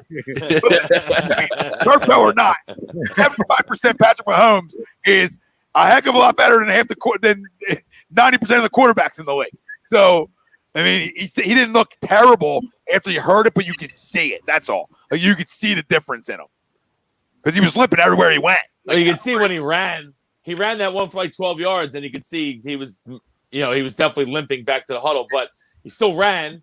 I mean, I expect him to do what has to be done. Yeah. Obviously, going to bother him. It is what it is at this point for him.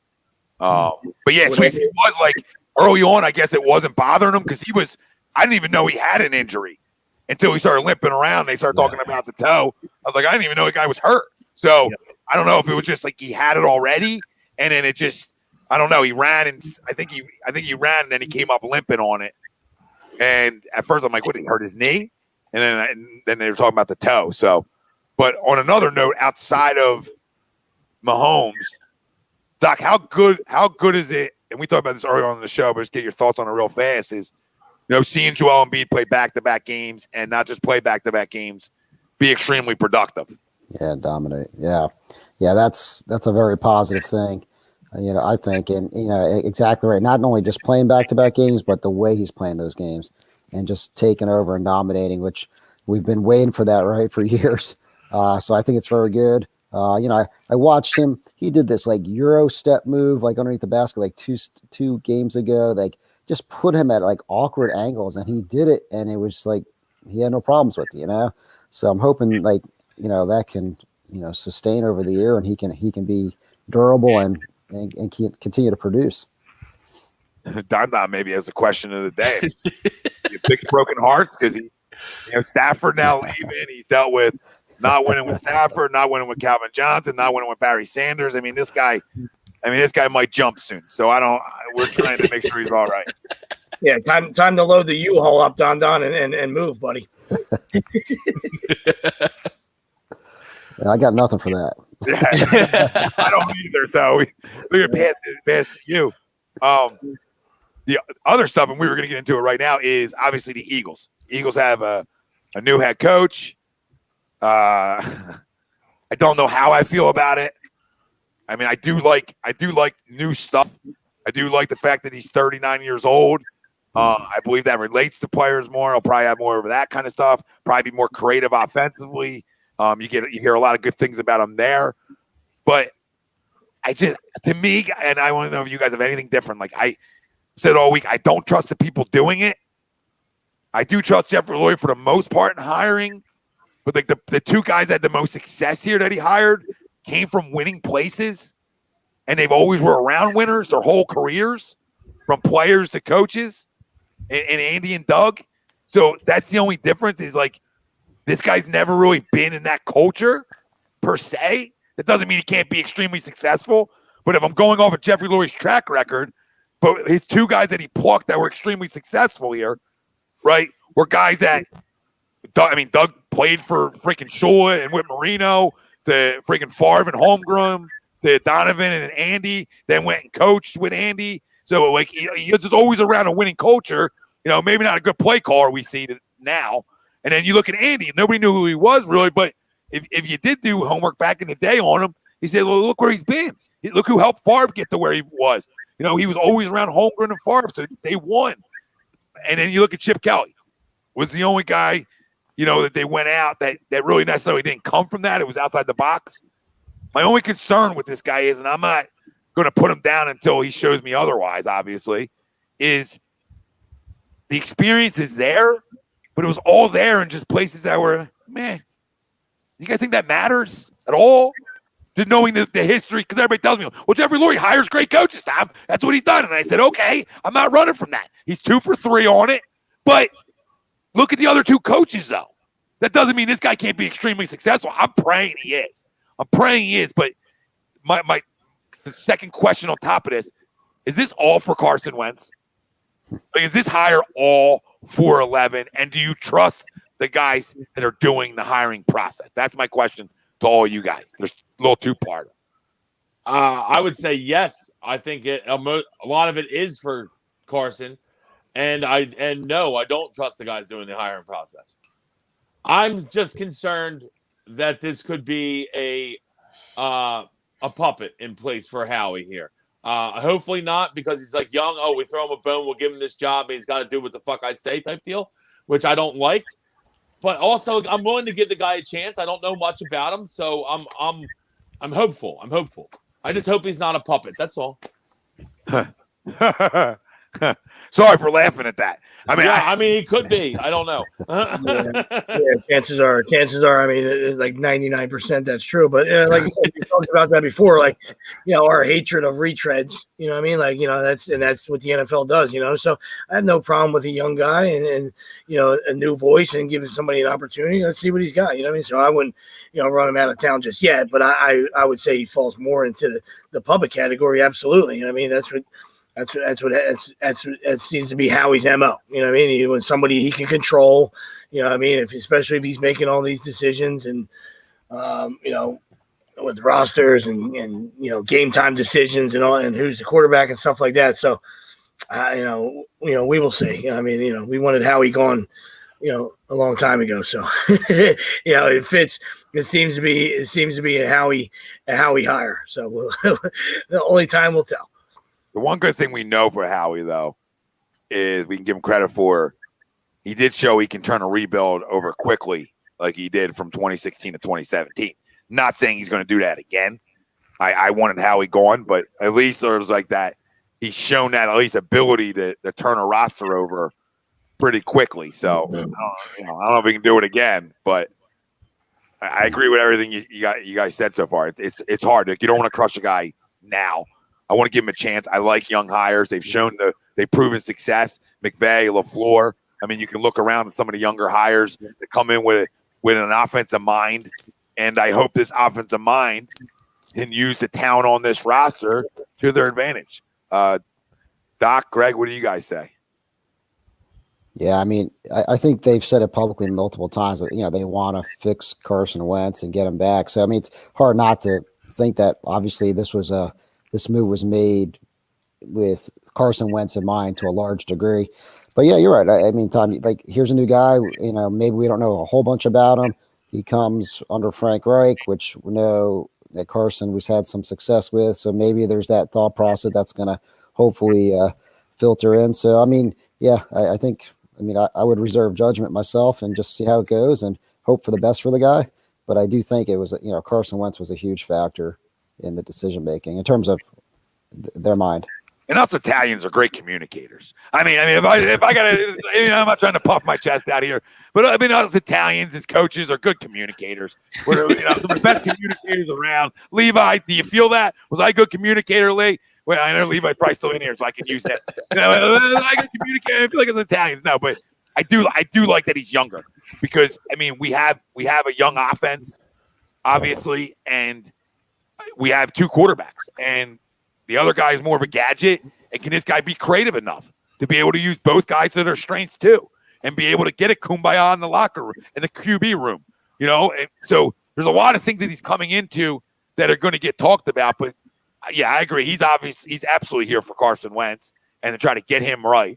And when you pay a guy $128 million, you are obligated to then get him right. So, yeah. Like what Sleep said, I like a new voice.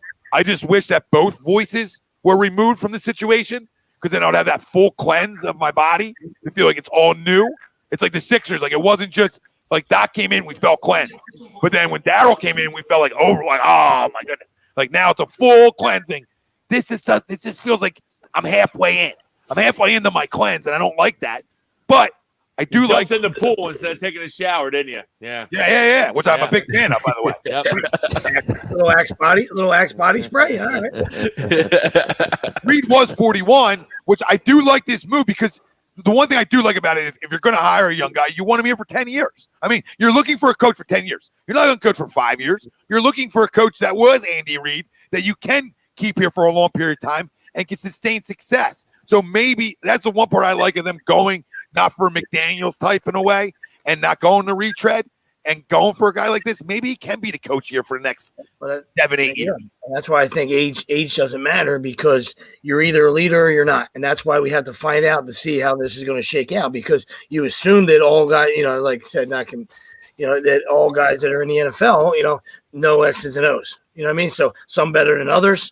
Some know how to, game plan and all that good stuff. So you imagine that he knows the game, right? So now it's about, as a head coach, can what kind of leader are you, right? So, age doesn't matter to me. You know what I mean? Like you got to get guys to play for you. You got to get, guys got to, you got to be real. You know what I mean? You got to be up front. Your doors got to be open, but you also got to be, a disciplinarian. You know what I mean? You can't let, guys walk all over you too. So there's a million hats you got to wear as the head coach. And when you're an assistant, you're everybody's best friend for the most part. You know what I mean? So now you're the bad guy. So let's see, can you, how does this young guy handle the role? So we'll see. Can you be Razor Ramon? Can you be the bad guy? The realest thing in the world. Because it's different from going from a coordinator to a head coach. Hey, yo. But Tommy, while he hasn't had the great success, of those trees, he has been around Phillip Rivers for most of his career, and Phillip Rivers is going to be a Hall of Famer, right? You know what I mean? So to your point, though, while he hasn't been around, the Shulas and you know what I mean, and that type of hierarchy, for the most of his career, he has been around a Hall of Fame quarterback and probably has had some inkling of, pieces of trying to help him get there. You know what I mean? So that's a little bit of what I'll kind of buy into with the hire. I do agree it is all about getting Carson Wentz fixed because you have to get him fixed. There's with this contract and this cap situation, there's no ifs, ands, or buts about it. You have to have him fixed. He's going to be here. My only thing with the hire is, well, it's kind of twofold, right? We don't want to retread, but then we're nervous to go with a new guy as fans, right? And it's that give and take. But I'm almost a little concerned with it is a puppet-based kind of hire. It's kind of only potentially a short-term hire if it doesn't work out until we can either get rid of Howie Roseman, get out from Carson's contract, and then kind of like redo this all again, which is not the way, obviously, any of us wants it to go. No. You wanted to come in and get things fixed. Yeah. Now the Phillip Rivers part, is a good point. I mean, he's been around the guy, but yeah, the whole thing of like being assistant and being the main guy, that's the big difference maker. Can you make that jump? You know, and the staff you bring in, you trust in it. You know, obviously the Eagles not only hired Sirianni, but their defense coordinator is what's his name? Gannon, who was their DB coach in Indy. Yeah, well, guys that are on the same. They usually go with guys that they're familiar with. Yeah, exactly. Same page, you know what I mean? Same work ethic, possibly, you know what I mean? Like, you know, they agree on things, and, you know, they could be buddies, whatever, you know what I mean? So, yeah, that's not shocking to me. He was rumored to be McDaniel's choice, though, too. If McDaniel's was going to be here, that was the guy rumored to join McDaniel's here. So he's coming in after all. Supposedly he prefers corners who can play press, man, and bump and run. Oh, there's one in the draft like that. Oh, hey, Patrick. I was in the Patrick right there. And then the passing coordinator is Kevin Patullo. Obviously, he worked with him a ton in Indy, so they have a good relationship. And supposedly Patullo has really good experience with helping quarterbacks and wide receivers out. So, you know, I mean, they're going to that Frank branch now, and Frank now has a branch. And listen, I got nothing but love for Frank. So hopefully he taught these guys how to be a head coach. Yeah. We'll see. They're putting all the if they're attempting to put all the offensive pieces in line for 11, because I agree he's going to be here, and it was one bad year. But you talk about, like, if the guy couldn't handle the pressure last year, just, you know, let's just say that, you know, because they drafted a guy, he was butthurt or whatever. Guess what? You got the pressure's even more now. Your seat's even hotter, 11, because, you know, like I said, if people are half the fan base is out on you. All right, they think Hurts is the answer, so it's not going to get any easier for you, right or wrong, you know. Well, now you know. I agree, Sweeps. Dan Orlovsky stuff was factual then. The only guy you trusted was Frank. Well, now you went and got everybody from Frank. So you just went and got everybody from Frank. So that makes them reports seem realer and realer as this thing goes down. Which is the days of our Carson. It's like a soap opera. Yeah, big guy. The Carson of our lives. Carson of our lives. Yeah, I got a quick Flyers question. Hopefully we can reel Carson in. Hopefully we can reel Carson in, because obviously this year was. Can we just wipe the slate clean? This is a terrible year for everything. Carson Wentz. Can we wipe it clean and get back to work? That's just where we got to go. That's how we got to move forward here. Yeah. No, you're absolutely right. Doc, quick Flyers question. Morgan Frost has a dislocated shoulder, and Philip Myers have fractured ribs. But the timetable on them are all just kind of like week to week or indefinite. For like a dislocated shoulder, being a hockey player, what type of actual time frame, you know, potentially are we looking at? Yeah, well, I think one depends on which, you know, what side he takes a shot on. You know, his what do you call it? I don't know. Hand side. Yeah, exactly. Okay. You know? So, you know, it's like a pitcher. You know, if you're a right-handed pitcher, you dislocate. Well, yeah, that's going to probably be more of an issue. If it's your non-throwing arm, then, you know, it might not take as long. So, you know, if he dislocated and it just went out and back in, and there was no rupture of the labrum, there was no tear of the rotator cuff or biceps, then, you know, give it a couple weeks and we work them back in. But if the labrum's torn and there's some instability issues, which is commonly the case, you know, the humerus, the upper arm, you know, that ball and socket, when that humerus comes out and then it goes back in, it actually chips the other part of the shoulder on the way back in. So it creates like a little defect in the upper arm, and also tears the labrum a lot of times. So there's a couple of issues going on there. So it all depends on the extent of it. But if it's just a simple in and out, yeah, and then it's probably going to be a shorter time frame. The ribs, you know, listen, those things, you know, if it's rib fracture and there's no pulmonary or lung compromise, the lungs aren't bruised or punctured, you know, it's one of those things. They're going to, you know, give him a couple of weeks, maybe tape him up, and he's just going to it's what you can tolerate. Unless there was actually like displaced rib fractures, where which that takes quite a force, I guess. But usually ribs, you can't do anything. You can't cast them or anything. Right. You gotta kind of support it. Yeah, because both hits came on like unassuming. It didn't like the hits they happened on didn't seem like hits that would cause those injuries. And both guys just, came up and they obviously got hit in the right spot to happen. You know what I mean? To have those injuries happen. But all the prognosis was just, like I said, indefinite and week to week. And it's like, come on, help us out a little bit here. Yeah. And that might be the case. I'm not sure of the guy who had the shoulder dislocation, if they had like a follow-up X-ray or MRI. No doubt that he probably had an X-ray, but I'm not sure if they had an MRI done. But that would help that. So maybe they're waiting for that information. Yeah.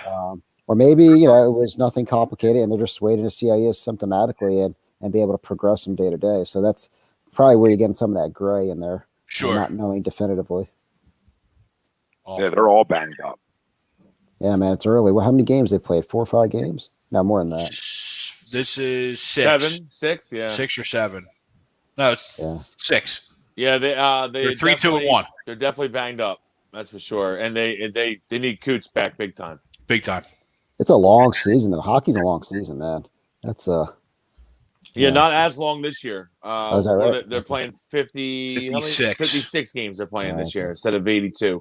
But still, and a lot of like home and home or back to back. We play the same team like back to back. So it's like the NBA's doing. Yeah, same type of deal. NBA's doing that a lot. I know the Sixers play in Detroit again Monday, right? So, So I mean, it's just the COVID weirdness of a lot of like double games. Speaking of Coots, Doc, what is a costochondral separation? I probably I probably killed that. Yeah. No, that's okay, man. Costochondral. Yes. So costo is rib. That's what that means, and chondral is the cartilage. Like as the ribs go to the sternum. Okay. So that's is that the same guy who has the rib fracture? No, it's the different guy. It's Sean Couturier. He hurt that like a week ago. Yeah. So costochondral separation, is that what you're calling it? So, I'm assuming that's he has some type of rib injury around the breastbone or the sternum. Okay. There's a bunch of ligaments there too. So it's like, if the rib pulls away from the sternum enough, there's ligaments there that can be strained, and it's almost like you have a separation there as well. But that's what that is, costochondral. Gotcha. And what's his projection? They were saying a couple weeks, I think, right? Minimum 2 weeks. Yeah. You got to stop without him out there. I mean, this defense is atrocious. Yeah. I mean, Carter Hart. It's young and it's definitely struggling for sure, Tommy. Carter Hart's been standing on his head, even some of the games we won. Even with all the defensive pairings, you know what I mean? Yeah. With everybody healthy, we weren't looking good defensively at times. Yeah. And you lose a ton defensively without Coots because he's the best defensive player in the league. So.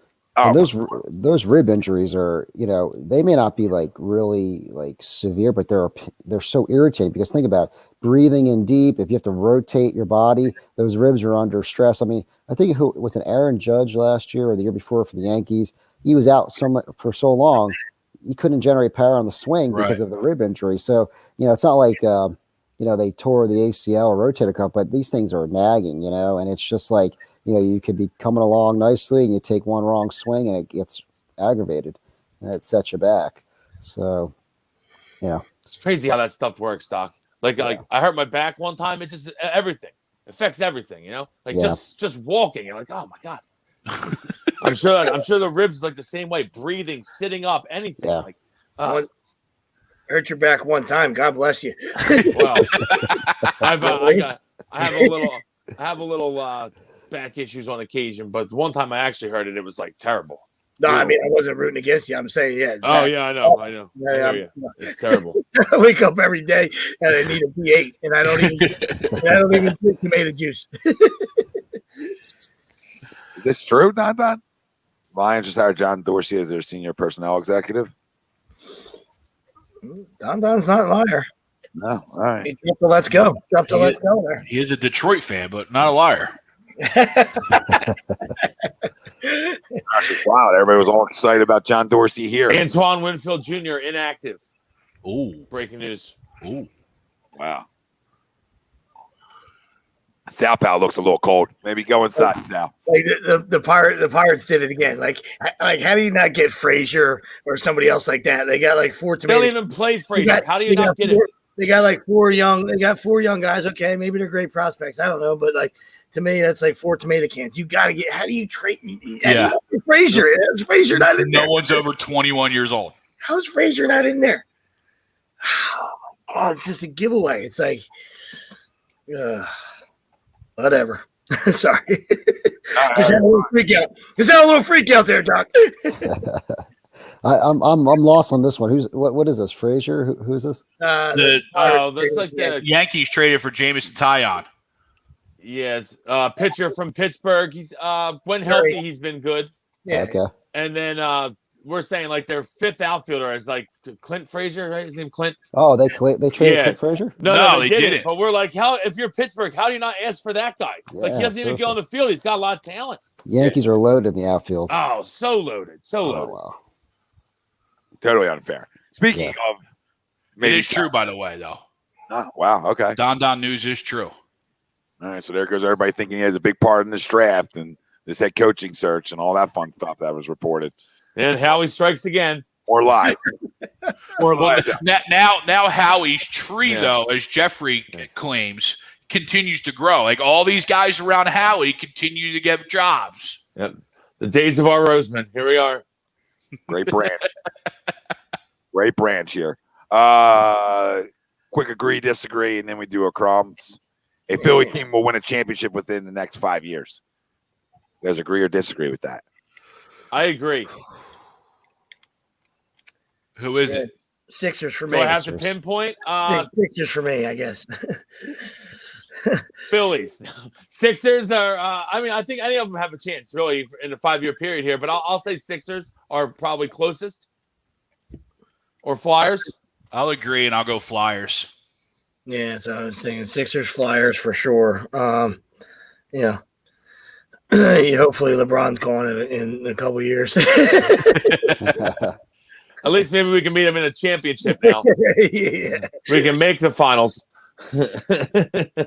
Yeah, I agree with the Sixers too. I think It's time. It's now it's a 5-year window we're talking about where Joe's dominant, if he can stay healthy, and it's the time it's go time, Yeah. What about the Philadelphia Soul? Are they around? No, they're defunct. They're defunct. They would be though. They would be that team. Reunion, maybe. Oh my God! Would you knock it off, Wheeler? Would you knock it off? I had to get sweeps going. Would you knock it off, Wheeler? Yeah, we're gonna get all kinds of hate mail, but I love it. Hate away. Yeah, I don't care. If the Union win, I wouldn't even count it. So I wouldn't count. I want to count anything the Union's doing. I'm sure it's fun to go to games and everyone tells me you miss out the excitement. I'm sure it's great. You got to get hammered and have excitement when there's nothing to watch on the field. Pass the Vuvasu, whatever they're called. Hey, pass the Vuvasu, whatever that is. The horn. I'm probably butchering the horn, whatever the horn is. Yeah, I couldn't tell you, Sweeps. The Zuzuzela. There you go. Hey, Doc, that's my man right there. Yeah. All right. If you are into soccer, though, there's a show on Saturday afternoons. Check them out. Check them out. The guys do a great job. I follow him, man. My buddy's Get your footy son fix. plays on him. Yeah, they do a great job. Yeah. Brian Adam, check him out. Oh, he plays for the Union, Doc? Yeah. Oh, wow. Yeah, I got one guy. The guy's name's Matt Riel. He plays on it. He starts every now and then. Local guy. Yeah. So nice. Yeah. Yeah, I have no idea what they're talking about on Saturday, but they do a great show. There's anything about the wrestling guys. Yeah, great show. No clue what they're talking about. Yeah. All right, let's do crumbs and get out of here and get ready to watch some football. I got an anti-crumb. Can I throw out one of them real quick? Like a high, I don't know what I would call it, like a high five or a pat on the back to somebody, to Dan Campbell, just because a phenomenal interview that Dan Campbell gave me after becoming Lions head coach. Talking about if you knock us down, we're gonna get up. We're gonna bite, chew your knee off on the way back up or something.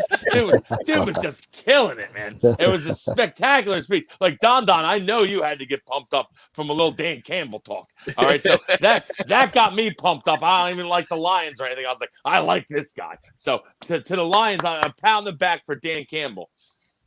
Oh yeah, like you said, yeah, the athletes, the athletes appreciate it. You know what I mean? Like I said, like, the nerds, I think he got kind of crushed for it. You know what I mean? From those, like the other media guys were like, man, oh, he's a cannibal. You see that train wreck, or what is that, and stuff like that. It's like, giddy up, dude! I'm ready to run through. Yeah, I was gonna say I enjoyed it thoroughly. You know what I mean? I buttoned my chin strap up. You know what I mean? And I was running around the living room. I was looking for a helmet in the house. Big Dan guy, yeah. I mean, I don't know how Dan's going to work out for them because it's a tough job over there in Detroit. But I do like how the fire he came in with. Yes, very passionate man. And now, now Dorsey's there. So maybe the Lions are doing things.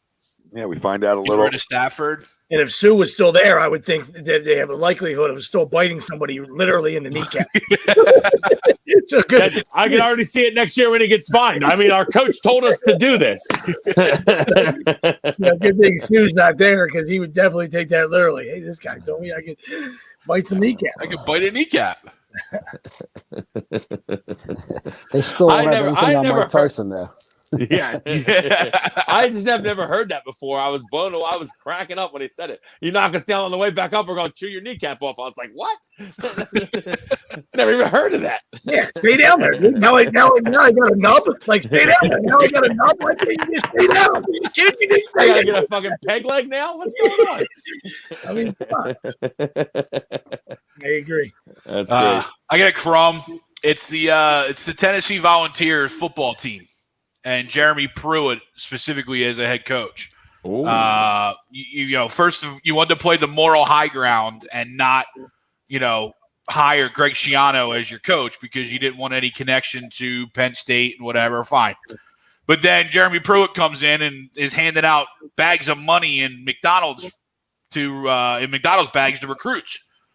And, you're cheating to get recruits, but yet you're still the doormat of the SEC. So you're not even cheating with the right players. Or you don't understand how to cheat. So, how are you cheating and you still suck? Throw a Big Mac in there. You got to throw a Big Mac in there, too. Maybe a large fry. Some light bags. You know what I mean? Call light bags. Yeah, what are they giving out? $2K a bag over there? You got to up that. Those are rookie numbers. You got to pump them numbers up. You're not beating anybody if you're not, even regular, let alone cheating. Jeez. Like, I mean, if you're going to cheat, I figure like if you're going to cheat, they're going to bang you for cheating regardless of how much you cheat. So if you're going to cheat, you might as well full-fledged. Might as well win. You might as well be giving $100K in a bag and getting the best players,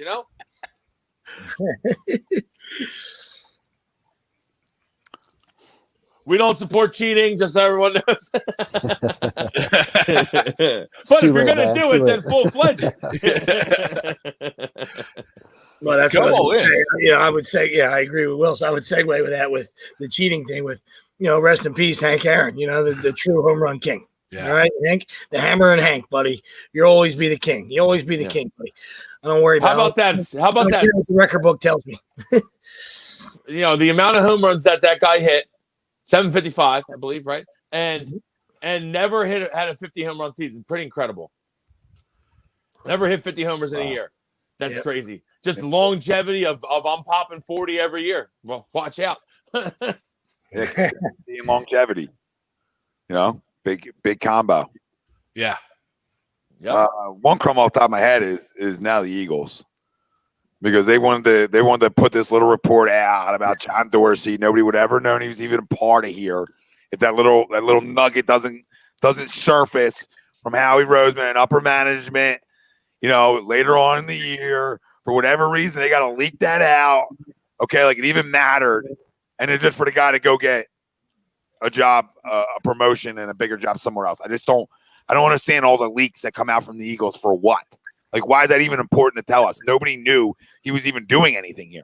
So like, I don't understand it. And it's what Greg's saying, like about, oh well, look at our general manager tree or whatever the hell you want to call it. Like I don't know why that stuff even gets leaked if a guy's probably going and taking another job anyway. Yeah, it's just nothing they do makes sense to me. They're gonna be the Crumb until they win games. It's gonna be a while. It's gonna be a while. I'm holding on to this for a minute here. I'm not happy with this organization, so they'll be my Crumb all the freaking time. Maybe every Sunday. Every Sunday. Done with them. Oh, everybody give their crumbs. Will's went anti-crumb. You went pound the back. I mean, I got some crumbs I could give, but I'll save it for next week. Yeah, I mean, Flyers fans are crumbs to me too, even though I am a Flyers. The Flyers defense has been pretty crummish. Well, they were going to the cup after 2 games. Now they stink. People are like, "What happened to Carter Hart?" Like, it's typical. This is so typical, isn't it, Tommy? It's like the Sixers when they lost that game to Cleveland, Game 3. Oh my God, the season's over. We're terrible. We're terrible. Let's calm down, guys. A lot of games. I know we have some pump the brakes. I know the season, isn't as long as it usually is, but it's still a long season. Like, yeah, figure things out. Get some guys healthy. Carter Hart doesn't stink all of a sudden. Okay, having a good defense in front of you is a big part of being a good goalie. Yep. All right, you're not going to save everything, and you're going to have games like that. And that's part of his response. What's his response going to be to having a game like that? It's all part of growth and maybe part of a little bit of a sophomore slumpish. But I'm not putting this all on Carter Hart. So all the people out there are like, oh, Carter Hart stinks. What happened to Carter Hart? Like, oh, my goodness. I can't read it. 21 years old. Yeah, I can't 20 read it. years old. Nobody wants to give anything time. Time's not important in sports. Everything's got to be right now. Going to win right this second. Okay. That's fine. We'll run him out of town, too, while we're at it. A couple more bad games. I already see people, hey, do you trade him?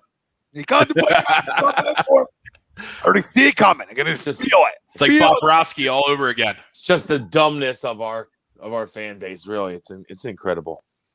All right, boys. Great show. Doc, you got a crumb? Anything, Doc?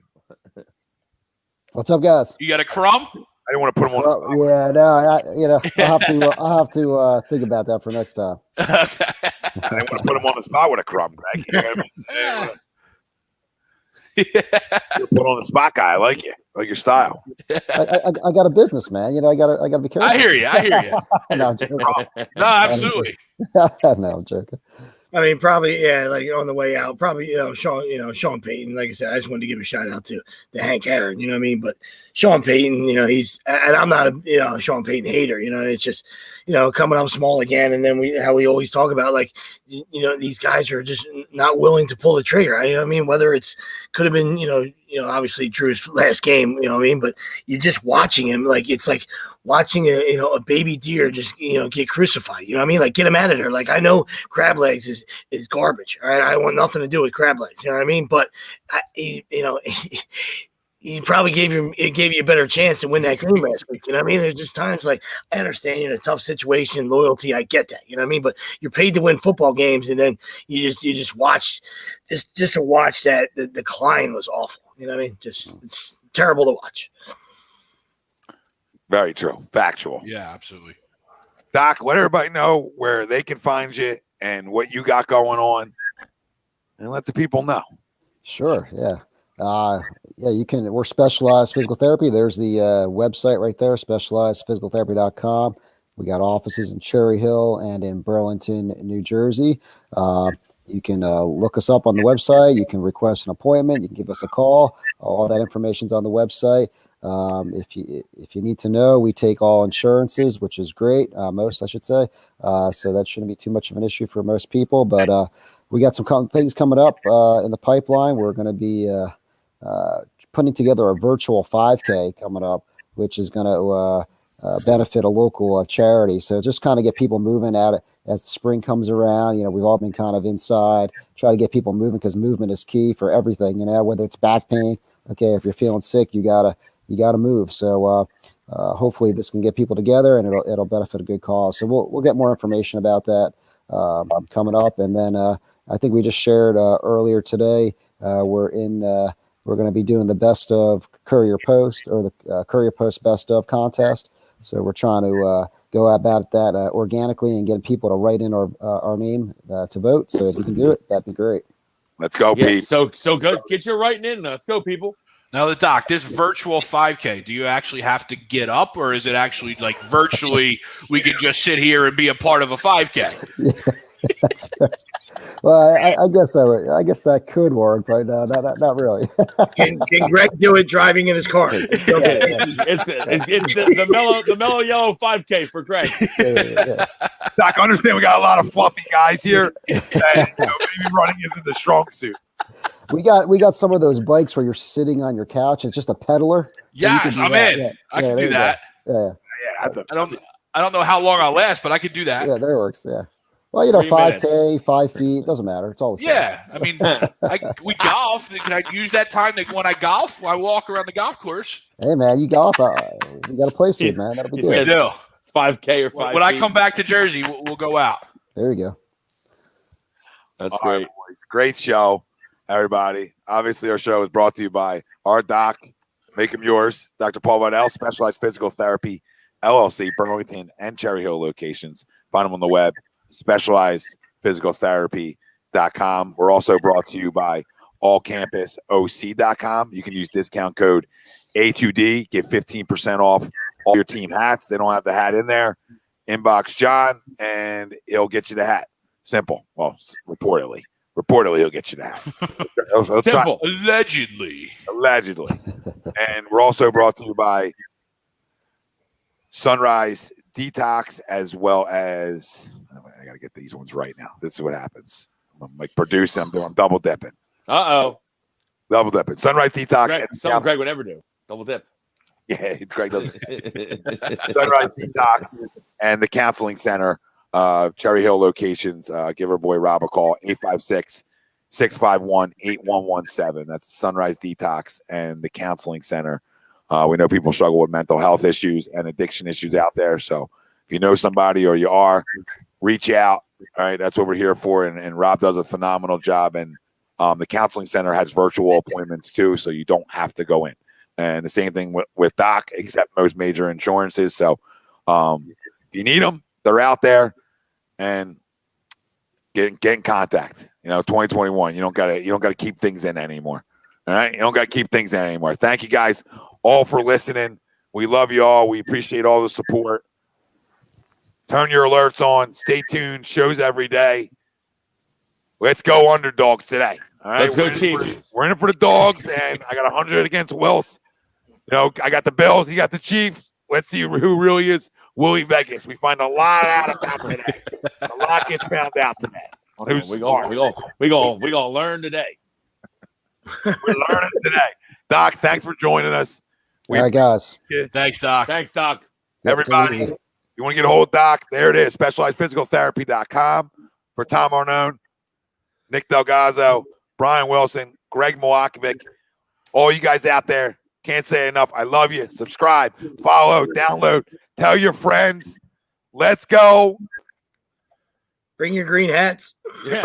Come on, bring your green hat. Let's go. Stupid Lou. Bring your stupid fucking green hat. Should be a great day of football here today. Fucking hat. It's been nothing but a disaster. Hat's going on. And it was a good day that we got them hats. It's a great day. Ever since that couple weeks, it's been nothing but downhill. And I blame it on Chris O'Brien. A great hat, but I wish I was never let on to the hat. I mean, thank God for the hat because it was fucking cold that day. It was a chilly one.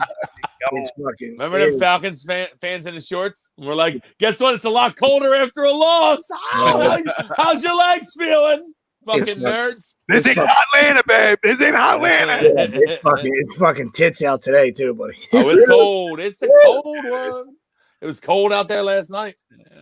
Boys, awesome show. 80 degrees today. Fuck you, Greg. Oh, tough one. Tough one for Greg down there. Hey, feel free to stay in Florida.